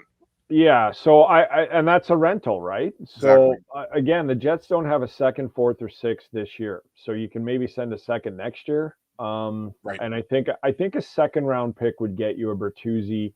I think a second round pick would get you a James Van Riemsdyk. So I just pick your poison, and if somebody holds out for more, then I don't know if I would go first round pick for a rental. So. But I do like the Brinkat, by the way. But I don't think that's gonna cost you more trees. So here's the thing: it all circles back to, and I love having these discussions and throwing these names out and everything else. But here's the thing: do you want Cheveldayoff to overpay for a rental? No, you don't. Can he afford to overpay for a rental? No. It's not like other teams. It's not like other teams where you can get a free agent, every summer. That doesn't happen here. He has to be really careful with these prospects. Again, I do believe he's big game hunting. I do believe that if he can get somebody that will sign here on term, but I don't think he's going to just hand out a Chaz Lucius or a Rutger McGorry or a Ville Heinola and a first round pick for somebody that, so let's do this. Say it comes down to the deadline and somebody's offering 2 seconds and Chevy's offering a second next year and the third this year. And they come back and they say, who wants to give us the first round pick gets him. I just don't think Chevy does that.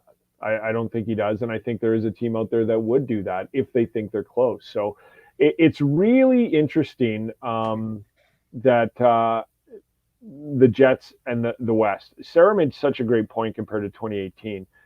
Nobody thought the Jets would get past Nashville. Then when they got to Vegas, I thought they would get past Vegas, and they didn't. To go for it is different for this team than other teams. 100%. And I don't have a problem with them going for it, and I think this year they should, but they have to do it logistically. They have to do it in a way that doesn't cripple them for years to come. So I just, like, I look at the Calgary Flames and I see the Gaudreaus and the Chucks left.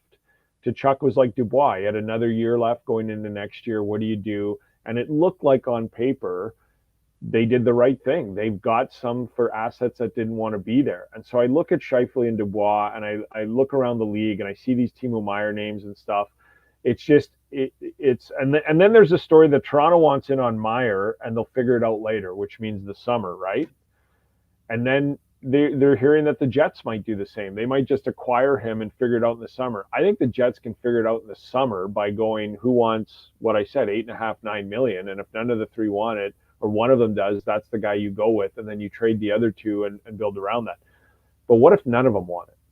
And so you send out that Rutger McGorry, you send out Ville Heinola, you send out a first-round pick, and you send out something else. You get Meier, you get to the Stanley Cup final, but lose to Boston.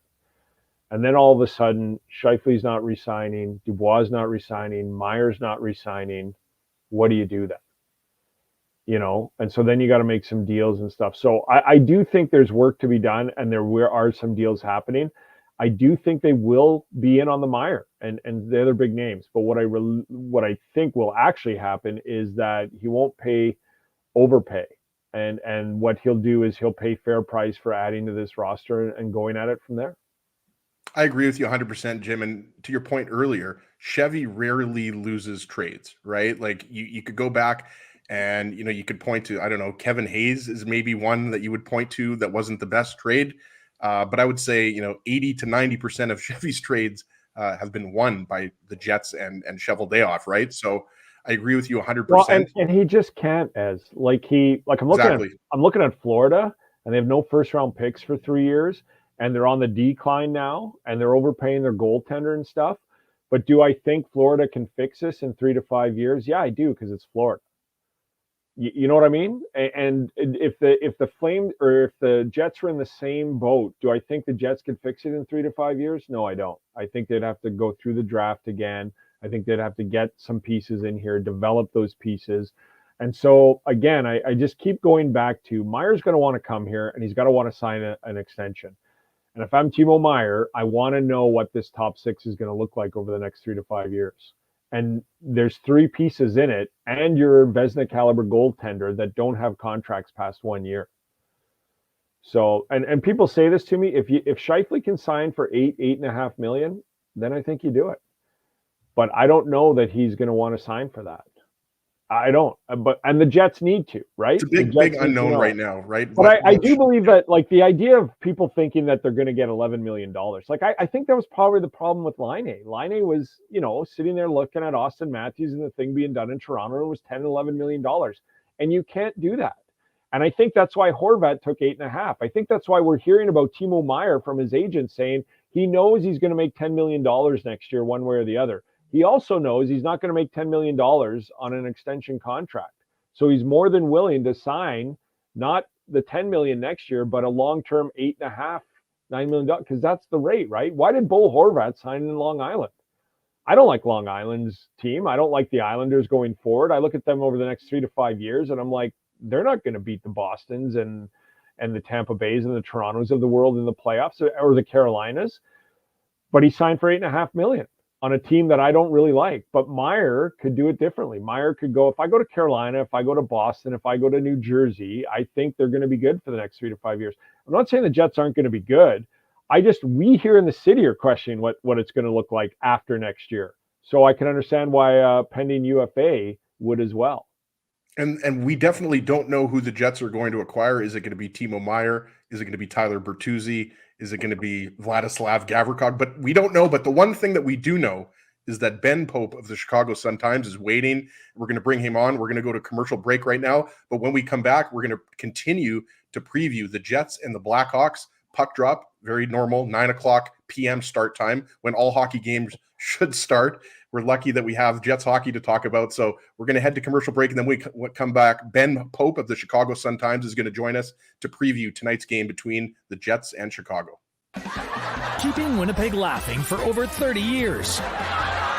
Rumors, Canada's longest-running comedy club, bringing you the biggest laughs from the best comedians on the planet. Jerry Seinfeld, Chris Rock, Jon Stewart, Dennis Miller, Brad Garrett, the greats, and all the up-and-comers too. When was the last time you laughed out loud? Make it a great night out with friends, or book your office or birthday party. Even a fundraising event at Rumors. Get all the details and dates on upcoming shows at rumorscomedyclub.com.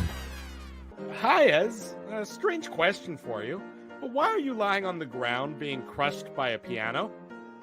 Well, Drew, I definitely tried to carry this baby grand piano down the stairs by myself, and somehow I failed miserably. Right. Yeah, sorry. That was a silly question on my part. My apologies. Would you like me to call Rolly's Transfer Moving and Storage to help you move the piano? They are the most experienced piano moving company in Winnipeg, after all. Yes, please call Rolly's and hurry. This piano is very, very heavy. Rolly's Transfer Moving and Storage offers stress-free residential moving services while taking great care of your personal belongings, including your piano. At Rolly's, no job is too big or too small. For more information, visit rollys.com. Hi, it's Drew from Illegal Curve here. Selling your home can be stressful, but it wasn't for me. Thanks to my friends at Zappia Group Realty, they made the process so easy. My home sold within 48 hours and with multiple offers. Zappia Group Realty took care of everything with their exquisite customer service and attention to detail. If you want to sell your home for more in less time, get started by talking to Frank and Mauro Zappia of Zappia Group Realty. Online at zappiagroup.com. Hey, Drew. Ezzy, whoa, what a smile! Yeah, I got my crowns done at Linden Market Dental Center, and they whiten my teeth. I see. They're so bright that every time I smile, they go... We have hockey tonight. Do you have a mouth guard to protect those pearly whites? I sure do. Whoa, they even ting through the mouth guard. Linden Market Dental Center covers all your dental needs from restorative to cosmetic dentistry and will fit you with a sports guard for that active lifestyle. 877 Waverly. See lindenmarketdental.com. So you're a pizza person, you married a wing person, but somehow your kids are salad people. You can't pick your fam, but you can pick your BP meal deal, starting from $18.99 for takeout or delivery at bostonpizza.com.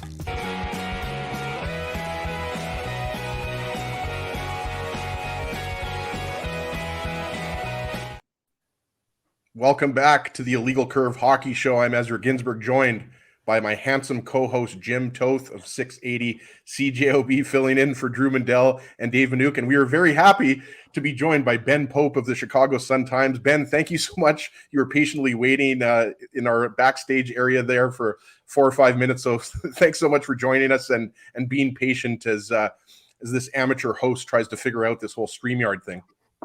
Yeah, of course. Thanks for having me on. I normally would be at this game, but back-to-back, a 9 p.m. start, and it's going to have to connect through Toronto, so it didn't work out. So you're giving me something to do with my day. Absolutely love it. You know, we can talk, have a nice chat about the Jets and the Blackhawks, and we were talking about this earlier, and this was a game that Jets fans were circling back in October, Ben, because you know, you look at it and you're like 9 o'clock for a home game, and obviously, you know, there's TV implications. There's going to be an early game on Sportsnet. It's on Hockey Night in Canada tonight. So there's definitely going to be some well-lubricated Jets fans in attendance tonight, some people drinking. And I don't know how many kids are going to be at the game because it's not going to end till close to 11:30, 11:45 Central Time. But I think Jets fans are just happy to have a hockey game because it's been almost 2 weeks here since the Jets have played. So some of the players have gone to Mexico. Nick Ehlers went to Denmark. But we're just happy to have a game to talk about. And the Blackhawks were in action last night. They defeated the Arizona Coyotes kind of like a mini Super Bowl, if you will, Blackhawks and Coyotes. I think I would say being a little bit tongue in cheek here, but I mean, Ben, what's the vibe around this team? Because I think, there's a lot of talk about Patrick Kane being traded, a lot of talk about Jonathan Taves being traded. He wasn't in action last night. He's not going to play tonight unless I'm wrong. Let's just start off with that. What's been going on with Taves? Is it just like a flu, or is there something else to it? Well, Luke Richardson, the Blackhawks coach, had said, I think it was Thursday, that it was the flu. But then yesterday, that I think it's Wednesday and Thursday here that we're talking about, that he actually hadn't asked him if it was the flu. So it's a little bit up in the air exactly what he's dealing with. Obviously, the big concern is whether this is connected to the immune system issue that caused him to miss the entire 2021 season. And tonight will be his 5th game missed due to illness since the start of December. He also missed one back on December 6th in New Jersey, and then a couple weeks ago in Calgary. So, and now these past 3 games. So, yeah, definitely a little bit of a concern there in terms of what's going on with his health. I know I talked to him, I guess it was maybe 3 or 4 weeks ago at this point about it, and he basically, by virtue of not really answering the question, indicated that he wasn't feeling great. But he hasn't really described exactly what he's dealing with or, what it's stemming from. So definitely a bit of a concern there, but the Hawks are hoping to have him back this coming week. They're hoping that he'll be able to join the team after getting a few more workouts and skates in Chicago. So that's the Taves status. As far as Kane, he's been pretty open about sort of his deliberations on whether to approach the Blackhawks and ask for a trade. He was not happy to see the Rangers acquire Vladimir Tarasenko, because I think that's long sort of been considered his preferred landing destination, and now they're out of the running for him. And it's interesting to see a guy who's still playing for a different team openly lamenting that a different team can no longer fit him in. So it seems like he's leaning towards the trade direction, but he admitted that he hasn't yet gone to GM Kyle Davidson with that request, and that's probably going to be figured out within the next 10 days or so. So that's how it's going with the 2 veterans. But in terms of on the ice, the Blackhawks have actually been playing probably their best hockey the past month or so. I think they went 7-5 in January, and they're 1-0-1 since coming out of the break this past week. They've definitely been playing better.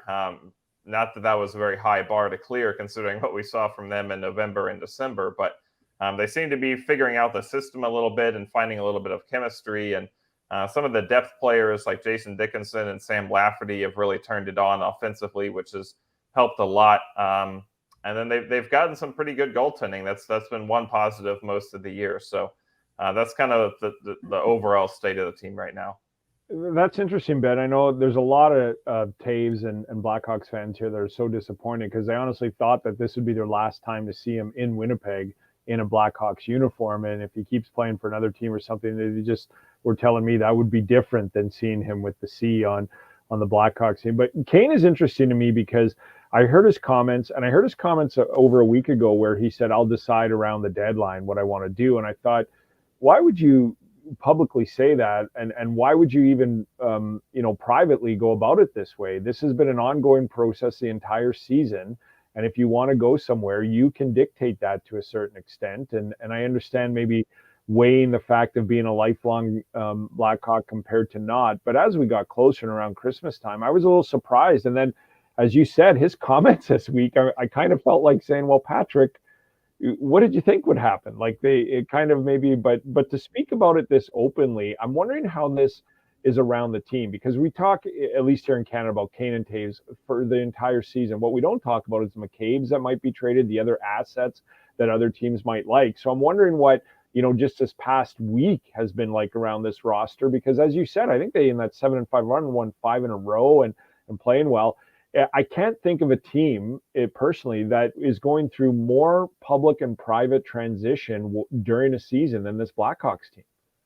Yeah, that's certainly true. And I think with a lot of teams, this would probably be a period of a lot of instability and maybe guys kind of walking on eggshells. But I feel like because of how obvious it was from the very start that this is what the Blackhawks were doing this season, it really hasn't seemed to affect the mood in the locker room or really different guys. I think everybody knew what they were getting into Someone asked actually Luke Richardson that very question the past few days, and he said that he was told day one of the interview last summer that they would be trading a lot of guys. So I think everyone's kind of known that this was coming and been able to sort of mentally prepare for it. And it doesn't seem to have really disrupted things that much, even though there are probably 9 or 10 guys who could realistically think that they might get traded.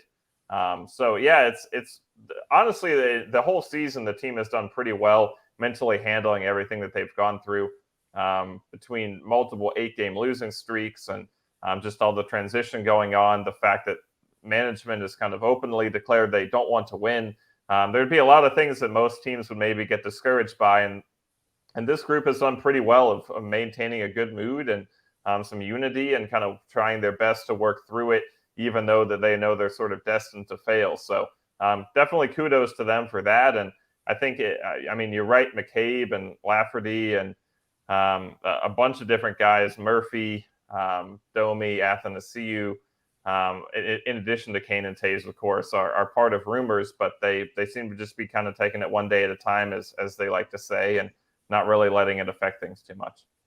We're joined by Ben Pope of the Chicago Sun-Times on the Illegal Curve Hockey Show. Jets and Blackhawks tonight at 9:00 p.m. Central at Canada Life Center. And, Ben, you mentioned earlier, that the Blackhawks have arguably been playing, their best hockey of the year. So are Blackhawks fans actually hating that? Because, you hear like teams like the Columbus Blue Jackets, the Anaheim Ducks, like the other teams that are in the Connor Bedard sweepstakes. I guess you would throw in the Arizona Coyotes, or the Blackhawks beat last night. But is that, like, I guess players, as you know, they want to win hockey games. I mean, they're built to win and compete. So it's not like they're going to say that, they don't want to win. Nobody's saying that. But I guess how badly do Blackhawks fans want Connor Bedard, or are they aware that, there's some really there's a lot of other good players, I should say, that are available in that first round top 5, right? Like, we know the names Adam Fantilli, Leo Carlson, I guess Zach Benson, who plays for the Ice here in Winnipeg. I guess the question is, how bad do the Hawks want Bedard, or is it just the idea that they know they're going to get a top pick? I would say they want him pretty bad. I think a lot of teams could say that at this point, but it doesn't seem like there's been too much animosity about the winning. There are a few fans I see out there that they get upset about winning, but I think a lot of them just appreciate in the moment having a little bit of something to cheer for, and know that it's not really a single win or a few wins isn't really changing that much. I mean, some of the other bottom feeders have been winning a bit more lately, and so the Hawks are still in 31st place, I think 2 or 3 points ahead of Columbus. And if they get rid of a bunch of guys at the deadline, they could conceivably really fall apart in March and April. So I think there's still a very good shot of ending up in last place, even though they've been playing better. So that's a little bit of solace. And I think a lot of fans are just, if they haven't tuned out the season completely, which seems to be a frequent case, they are enjoying at least having a bit of success and kind of enjoying that, and maybe seeing a few guys emerge as someone that they could potentially stay and keep as part of the rebuild and build around for the future. So those are positives, and I think most people are trying to appreciate those, even though objectively each win does do a little tiny bit of damage to their odds of getting Bedard. And the other thing is, the other critical part of finishing in last is that with the lottery odds not really being that great, it guarantees a top 3 pick, because even if you don't win either lottery for first or second, you slide to third, and then you can still get Carlson or whoever it would be, Michkov, maybe, if they want to take a risk in that position. So that is the benefit to finishing last, whereas if you're in 30th or 31st, it's possible to fall to 4th or 5th and then get kind of the second tier guy. So, but it's just going to, I mean, there's still a long time left, and all those teams down at the bottom kind of move positions constantly. So we'll see how it pans out. That's the interesting part of when there's a Bedard in a draft, is that people get so disappointed if they don't get that first pick and forget that there's plenty of quality in this year's draft coming in 2, 3, 4, 5, and 6 as well. When you said that about Richardson, man, I remember when he was hired, and I thought, oh, he's such a good coach, and he finally gets a chance, and he's going to get fired within 2 years. But then I started reading, including some of your work, about the fact that he knew what he was getting into, and this is a chance, maybe in a weird position on a bad team, to take over the reins and have a long-term career with an organization and see it built. How instrumental has he been to this season, given everything that's been going on? Because I think he's a really good coach on and off the ice. Yeah, I agree. I think he's done a terrific job. He's been really impressive just in terms of the systems he's put in. I think have really gotten the most out of a pretty poorly constructed roster. And I think even though the Hawks objectively want to get the first pick, that's a major positive that they have a coach who can get this much out of a team like this. Just the tactical changes he's made and the timing of them too, to know when to make a tweak or when the team is ready to add in a little extra twist onto something they've already been working on. It's been pretty well orchestrated, and I think off the ice too, he's been good at communication. He's been honest. He's been harsh when needed, but he doesn't kind of lose his cool or start kind of throwing things or anything like that, because that just kind of, it loses its impact over time. You don't want to waste that on a season like this. So I think he's really handled the whole situation well. I too, at the last summer when he was hired, thought that this was going to be an almost impossible job, but it hasn't turned out to be that way in terms of at least how he's made it look. So I think he's done a very good job. He certainly benefited from the fact that there are literally zero expectations. It would be almost impossible to disappoint, considering the circumstances. So I'm sure in a few years, as they're hoping to show improvement and get up into the playoff bubble and everything, there will be some more challenging times where maybe people are a little bit more upset about how things are going, just because that's how hockey works. But up to this point, he's done really as good a job as anyone could have hoped. We're joined by Ben Pope of the Chicago Sun-Times on the Illegal Curve Hockey Show. Jets and Blackhawks tonight at 9 o'clock. That's right, 9 o'clock p.m. Central Time. It's still going to be weird for me, even weeks later, Ben, the fact that there's a home game at 9 o'clock, but I'll get over it. It's just going to be late tuck-in tonight.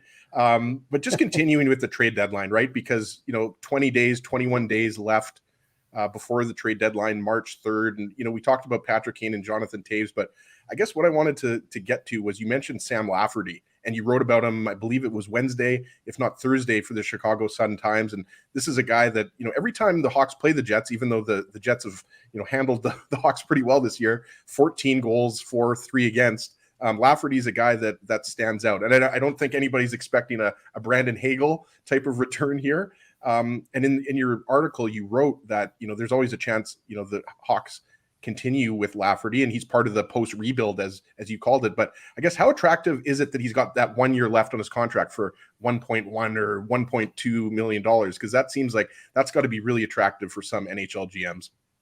Yeah, and obviously he's not as good of a player as Hagel, and he's older, so that the comparison isn't true. But in terms of the cost certainty that he brings, I think that's a big factor in his value, like it was for Hagel.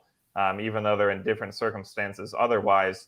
The thing is that Lafferty came in mid last season in a trade from Pittsburgh for Alex Nylander, and really he played pretty well down the stretch. I'm not sure that the Hawks knew what they were going to do with him, and he definitely earned this second contract with them. But he wasn't really that productive, at least on paper, even though he seemed to be playing pretty well and was one of their more noticeable guys in March and April. I think he only had 11 points in 40-something games with the Hawks. So the contract ended up being, barely above minimum, very cheap. Well, this year, he's played well again, but he's getting the production to show for it. In January, he averaged almost a point per game. And he's been pretty good these first 2 games in February too. So that's really sort of made him, I think, get a little more attention around the league, and made this contract quickly turn out to be an undervalue of him, which is obviously great for the Blackhawks, whether they keep him or trade him. In terms of what he brings, I mean, he's been a really strong penalty killer. He has 3 shorthanded goals. But his speed is what really makes a difference. I think Athanasiou is the guy on this team that gets the most attention for his skating ability and his speed. But Lafferty is right up there with him, and is arguably smarter about using it. It doesn't just sort of recklessly charge ahead all the time, but is pretty much automatic with zone entries going down the wing with this. They've moved him to center recently, and he's been really good there, kind of driving play and using it to just make a difference in all areas of the ice. So He brings a unique skill set. He's certainly not going to be, a top 6 scorer, but he can fill a bunch of different roles and pretty versatile. And obviously, like you said, he comes at a very low salary cap price tag. So I could definitely see him being appealing to a contender out there that's looking to kind of just shore up one little hole in their lineup. It's going to be interesting to see what the return for him is.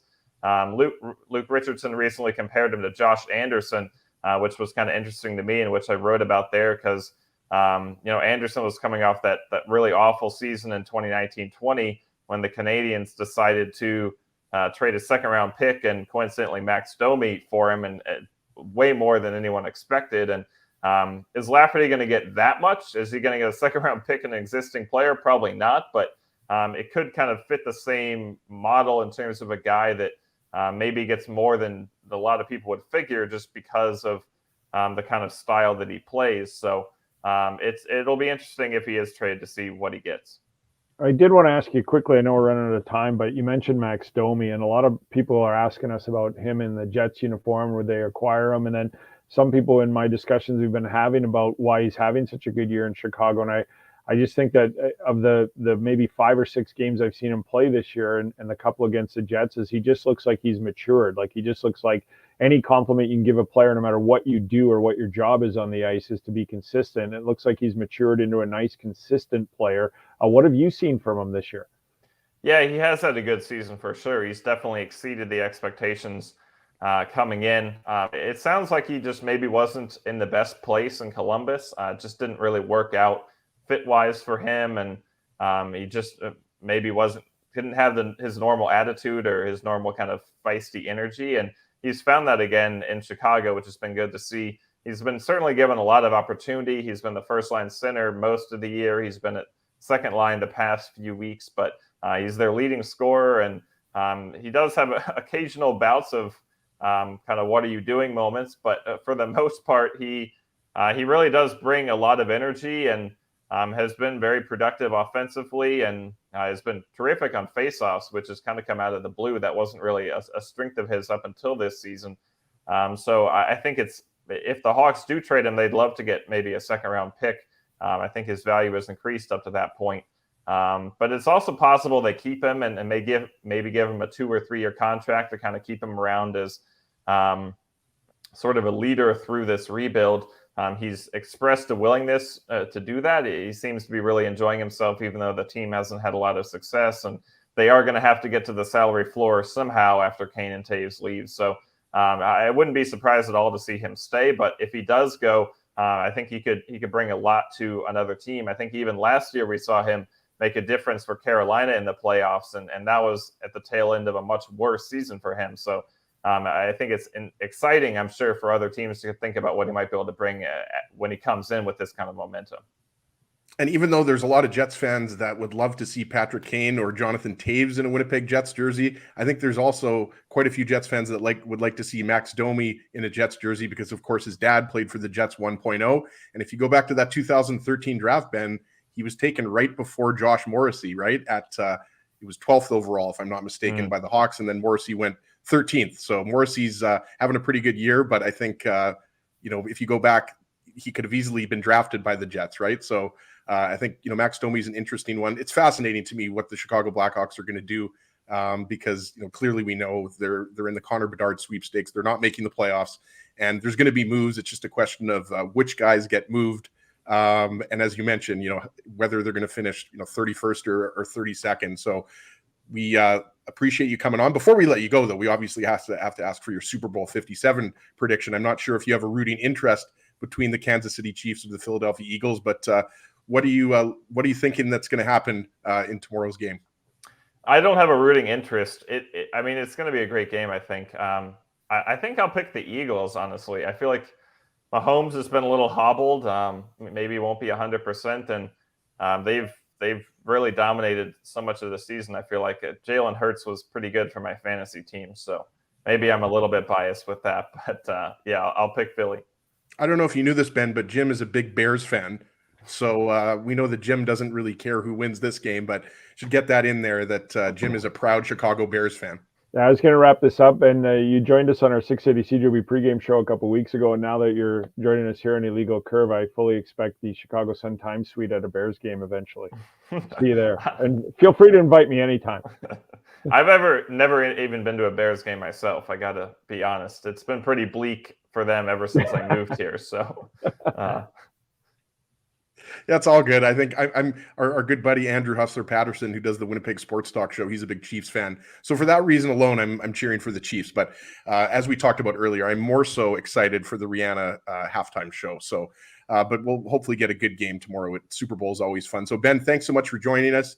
You can read Ben's work in the Chicago Sun-Times, the Jets and Hawks, 9:00 Central. You're gonna have to read that work late. But it's still going to be available in the Chicago Sun-Times. So Ben, thank you so much for joining us, and enjoy the game tonight. Enjoy the trade deadline and the rest of the season. Yeah, thanks for having me. I appreciate it. Take care. You're welcome. Big thanks to Ben Pope of the Chicago Sun-Times for joining us. We've only got a few minutes left here, Jim. So why don't we get back to tonight's game? I think, we haven't talked a lot about the different line combinations, everything like that. I think really the only big change that we're expecting is Mason Appleton. Jets game day skates getting underway in a few minutes, so we're not going to be able to provide you too many updates, but you're going to be able to get lots of updates today on 680 CJOB. You're going to get lots of updates through the Winnipeg Free Press, the Winnipeg Sun, and various media outlets. Connor Hellebuyck obviously gets the start tonight, Jim. I don't think anybody's expecting David Riddick. Yeah, I would expect that. People wonder why I keep looking down. I got the lines that you sent, and from yesterday's practice, of course, they align Scheifele with Ehlers and Wheeler, Dubois with Connor and Perfetti, Lowry with Kuhlman and Barron, and Stenlund with Menelainen and Appleton. Appleton coming back in the lineup on the fourth line. As we discussed, we do expect him to go up. Morrissey, Pionk, Sandberg, Dillon, Stanley Schmidt, and Capobianco is the extra D-man. It's interesting, as this Dylan DeMello injury is something like I think the Jets were looking to see over the last month if Neil Pionk could improve some of his overall play. And Neil Pionk spoke to that about a week prior to the break about wanting to get his game back rounded out. And we all remember how he handled Connor McDavid in that playoff series, and looking at that. That's why I think they're shopping D-men as well, as if Pionk can get back his game or if they need to add somebody. But if this Dylan DeMello injury is something that's lingering, especially if he's, not back now. Now, Rick Bowness said he does expect him. He was hoping to be back now, but he said he does expect him to at least start skating with the team on Monday. Keep an eye on that. If he doesn't go into this week and we're 2 weeks away from the trade deadline, that's a big piece too. But that looks like the lineup tonight. And again, we'll see what the rush shakes off. And of course, we all remember how they went into the break with Morrissey sort of willing that win. Once he got that first goal for the team, and let's F and go, Jim. Let's F and go. Let's get something done here. So I'm excited for the next 30 games. I'm excited for what the team will do by the trade deadline or prior, but it all gets started tonight and should be an interesting one. Absolutely. And when you talk about the look of these lines, I mean, I think Carson Kuhlman, who they acquired from the Kraken, who of course the Jets play on Tuesday night, Valentine's Day. That's what I'll be doing for Valentine's Day. I'm not going to be spending any time with Naomi. I'm going to be watching the Jets Kraken game and then doing the Illegal Curve post-game show with all you fine folks. The hockey schedule has saved me on many Valentine's Day. Yeah, no, we'll still get our significant others flowers some and look chocolate. At the Christmas break, some look at this. I'm like, do they play on Valentine's Day? Yeah, absolutely. And so Carson Kuhlman, I think, just quickly has done an admirable job on the third line, but you expect Mason Appleton to eventually reclaim his position on that third line, because you go back to the first couple months of the season and you had Lowry and Appleton starting overtimes, right? Like, let's not forget about that, right? Like, Appleton was arguably playing the best hockey of his NHL career. And I think there's a strong argument, Jim, don't get me wrong, to be made that Appleton, going into the playoffs and in the playoffs, you'd rather have Appleton on the fourth line, and then you'd rather augment that top nine that we've talked about so much with whoever, the Jets end up acquiring. We expect them to acquire a top nine forward, but, I think Carson Kuhlman if he's your 13th forward, then that's great. If he's on your fourth line, or if it's David Gustafsson playing center or wing, I agree with you. I think Kevin Stenlund is a guy that has really impressed. And it's not like there's been a sag in his play. Like, this guy brings it. He's good in the faceoff circle, kills penalties. He's got hustle. He's got physicality. He's not necessarily a power forward, but I think Stenlund, at the very least, stays in your top 12, whether it's center and wing. Figure out what you got to do with Gus Bus. I agree with what you said earlier about Dylan DeMello, right? Like if he doesn't play Tuesday night, we're not expecting him to miss too much time.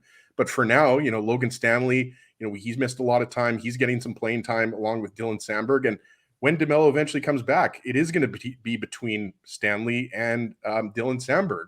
And I think, we could have that debate here right now, whether, Samberg is really your sixth best defenseman, or if it's Logan Stanley, or if it's Ville Heinola. But right now he's with the Manitoba Moose, and it looks like he's staying there for now.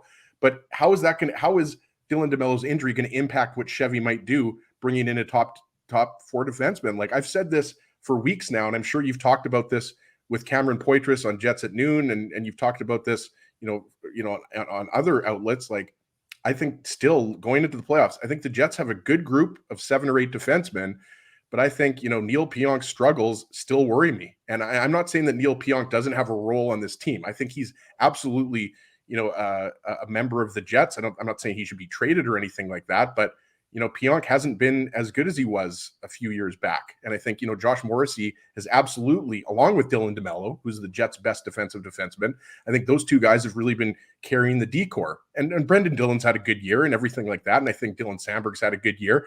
But I do, look at that right side and, I wonder, if you can bring in a top 4 defenseman, and then let's say Neil Pionk becomes a third pairing defenseman, because let's not forget, Toby Enstrom was a 6th or 7th defenseman back in 2018. The buff, Trouba, Sherratt, Myers year, right? So, and then you brought in, who's it, Joe Morrow, they brought him in. So he was kind of the 7th, 8th defenseman. But so that's something to keep an eye on, right? You've got a tough game on Tuesday night versus Seattle. Then, you've got Columbus. But then you look ahead a week and you've got those games on the East Coast, right? The Islanders, the Devils, I forget who else they play, the Hurricanes. So that's absolutely something to keep an eye on. Whether Dylan DeMello is back for Tuesday night's game. He's not going to play tonight because, of course, he hasn't been participating in full team practice. And David Gustafson, I believe, is also due back quite soon. So it's got to be a little bit concerning, not necessarily against the Blackhawks, Jim, but when you go up against a team like the Kraken, and then into the harder part of the schedule on the road on the East Coast against teams like the Devils and the Islanders. I think they play the Islanders twice in a week or something like that. So that's when I would be a little bit more concerned. But I think, tonight, going into this game, getting back to the Jets and Hawks tonight, sure, the Blackhawks might be a little bit upset that they've been pumped by the Jets 3 games in a row, but especially on the second game of a back-to-back, even if the first period is just awful, Jim, I expect, I would put the over-under Jets goals tonight, I don't know, at 6. Well, yeah, I don't know. Like, I think this is a game they're going to win 5-2, 6-3, something like that. I could very easily see the Blackhawks getting the first goal of the game and going from there. But as much as there is going to be rust and it's going to be a little sloppy in that first period, I just think it's a matter of time before the Jets also have been chomping at the bit, and they needed a break. They got it. It's a long one. I also think that they're amped up to play and they want to get going here. So I do think they get a win tonight, and they should, quite honestly. The Pionk discussion and the DeMello is interesting, but it's like any other position. As in my opinion, like, it's not a knock on a player if you find somebody better. And yes, Pionk has had a rough season, but if you could bring in a Chychrun, say, you do it. Like, it's not a question at all. So I think that that's something that Kevin Cheveldayoff will be looking at. And whatever this injury is, how I look at injuries is like Appleton. We knew the schedule. We think he could have played before. They gave him the extra break, and that was done. You see that. The way I look at injuries and what raise my eyebrow and have question marks is when you hope they'll be back by then and then they're not. You expect them to be back by a certain time and it's taking longer. That's when I'm always worried about injuries. So I think Monday's practice with DeMello is a very fascinating one. If he can get on the ice and take in a practice, he doesn't have to play Tuesday.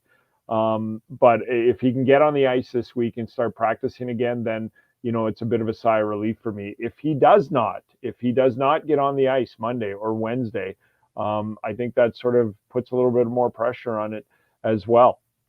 Do I fear going into the playoffs with Samberg and Stanley? No. Do I think you could improve that with some simple moves? Yes, I do. I think Samberg's on this team. Stanley's been up and down. I like Stanley as a player. I think he's a good, fine 5'6" D-man. But if you can improve on that, I think you should do it. So we had David Pagnatta on the show from the fourthperiod.com this week, and we were asking him about Chychrun. I mentioned the fact that I sat at a game this year in the press box It was a game against Florida, and the entire Arizona Coyotes brass was there, including Marc Bergevin, who's now working for them since leaving as a GM in Montreal. And I keep hearing the assets they want for Chychrun is 4. They're trying to get 2 for the player, and they're trying to get 2 for the fact that he makes $4.6 million in the contract. So I don't know if you could ship a Pionk and a Heinola and a pick and get Chychrun. I think you do it. The problem is what we're hearing, and Pagnato was telling us, was that it's another asset on top of that is taking so long on the Chychrun. So, but that being said, hey, they're back on the ice tonight. They get some games this week. We'll see where they're at, see where health is at, and watch for any moves they might make to try and improve this roster. We should mention, Jim, that Bailey, our unofficial or maybe official IC intern, is mentioning that Dylan DeMello is a non-contact. So no surprise there, right? Yeah. There won't be Dylan DeMello tonight, but there will be Mason Appleton back in the lineup almost 3 months after being out of the lineup. And we have the Jets and the Blackhawks, as you mentioned. This is exciting that it's a Jets game day because it's almost 2 weeks, and we're excited to have a Jets game to watch, even if it's going to be a little bit late. I was talking about this with Kelly Moore, and he's been at it a lot longer than me, but in my 28 years of covering hockey at 4 different levels, I've never had this much of a break. And I'm actually kind of disappointed in myself. I didn't have the foresight to look into this because it is the longest break I've ever had in a season when covering hockey. So 11 days is a long time. It'll be good to talk some hockey again. The only thing that saved us, as you probably know on this show, is there's plenty of trade talk going around during the break compared to other years. Absolutely, and it gave us a chance to watch the entire White Lotus series, right, Jim? So, I mean, Yes, that was a bonus as well, and also let's not forget the Pamela Anderson movie that I thoroughly enjoyed. But I did, yes. we want there to be Jets hockey back on the airwaves. So, Jim, that's going to do it for us. I got in that 3-hour No Time to Die James Bond movie during the break too, because I never have time for a 3-hour movie, so that I watched. Absolutely, yeah. You got to fill the time somehow, right? When you don't have Jets hockey for a couple weeks, you got to catch up on your Netflix and your Disney Plus. But that's going to do it for us. Jim, thanks so much for joining us. Like Drew and Dave, obviously, enjoying some vacation time down in the USA. They'll be back. Drew's going to join me tonight on the Jets Illegal Curve post-game show. It's going to take place at roughly 11:45, quarter to midnight. And of course, also tune in to the CJOB pregame show beginning at 7 o'clock. And of course, the CJOB broadcast, and then the post-game hosted by Kelly Moore. So, Jim, thanks so much for joining us. I want to give a big thanks to our guest, Sarah Orleski of the Winnipeg Jets, joined us in the first hour, and then Ben Pope of the Chicago Sun-Times joined us about 20 minutes ago. I want to give a big shout-out to our sponsors of the Illegal Curve Hockey Show as well, Rumors Restaurant and Comedy Club, Betway, Dr. Les Rikus, and the team at Linden Market Dental Center, Grid Park, Tough Duck, Boston Pizza, the good folks at Rolly's Transfer, the Keg, Zappia Group Realty, and Seagram's. I got the Fireball 2 going right now. Haven't had any Fireball yet, as it's 10 after 11 in the morning. But long day, you will. Yeah, it's a long day. We might have to pull that out on the post. By the way, thanks for having me. And before I go, you did an amazing job on that painting behind you. You're very talented. I appreciate it. That's what people don't know. I like to do murals. I like to do oil on canvas. That was done during the break, I think. It took you 3 days. Well done, Ed. I just whip things up very quickly. But okay, before we sign off, because it's, as I mentioned, it's 10 after 11. We've gone a little bit late here, but we did start a little bit late. We started 7 or 8 minutes late. We got to get your Super Bowl 57 preview. Pardon me, the prediction, Jim, because I know that you're a big Bears guy, but I know that you have a favorite here. So are you going Chiefs or Eagles tomorrow? Well, I'm like Ben Pope. I had Jalen Hurts on my fantasy team this year, and he was amazing. I just look, I like the Chiefs. I think they're a great organization. There's so many good storylines with Patrick Mahomes and Andy Reid, and of course Hustler, a good friend. But that's probably why I wasn't invited to Vegas this weekend, because I'm going with the Eagles. I just think the Eagles defense, I don't know, as many as the weapons as the Chiefs have, I don't think they can hold off this defense. But it's going to be a great game because it's the number one offense versus the number one defense. I question the Kansas City O-line with that D-line of the Eagles. And then on the offensive side, I question the Chiefs defense. I think Jalen Hurts is one of those athletes that I think Josh Allen, as great as he is for the Buffalo Bills as a quarterback, can sometimes, look nervous in playoff games when they get down and stuff. I think Jalen Hurts is more of an athlete like Michael Vick. Like when the big lights shine, he gets better. I know he didn't have a dynamic game last in the conference championship, but he has been injured. I think Jalen Hurts steps up. I think the Eagles offense has just as many weapons and can do some damage just like the Chiefs offense can. So I'm going with the Eagles, and I'm going by 10 points. I think they win by 10 or 13 points. I like it. I just hope we get a good game, and I think that's what most people are hoping for, right, Jim? We just want to. It'll be a good game. I don't think it's going to be a dud. And then what you got to love though is that these are both the best teams record-wise from the regular season, right? Both 14-3. So there really isn't an underdog. So Jim's going with the Eagles, and I'm going with the Chiefs just because of Huss. Huss is a big Chiefs fan. I love Huss. He's my brother, and I hope he has a great time down in Vegas and he enjoys the game. And obviously, we're going to enjoy Rihanna. One thing we know for sure, Huss has never not had a great time in Vegas. So unless the Chiefs lose, this will be the first one. And I told Huss, Dave Minuk is in Vegas. We've revealed his secret identity. So he was in Vegas last weekend, and he's in Vegas this. I don't know. He has a second home. I don't know what Dave's doing. Yeah, how do we get this Dave Minuk lifestyle where we get to go to Vegas? The only place I'm going tonight, is my basement to watch the Jets game. So tune into the Illegal Curve post-game show. It'll be the Drew Mindell and Ezra Ginsburg experience, probably around 11:45. And as we mentioned, tune into the CJOB 680 pregame show beginning at 7 o'clock. And then you'll hear Paulie Edmonds and Jamie Thomas on the call. And then tune in to the CJOB postgame show with Kelly Moore and friends. So, Jim, thank you so much again for joining us today, filling in our ace pinch hitter, our ace in the bullpen. And thank you, everyone, for watching us. Before you log off, hit the subscribe button, smash the like button, and we'll talk to you in, about 12 hours or so. Thank you, everybody, for watching, and have a great afternoon. Bye, everyone.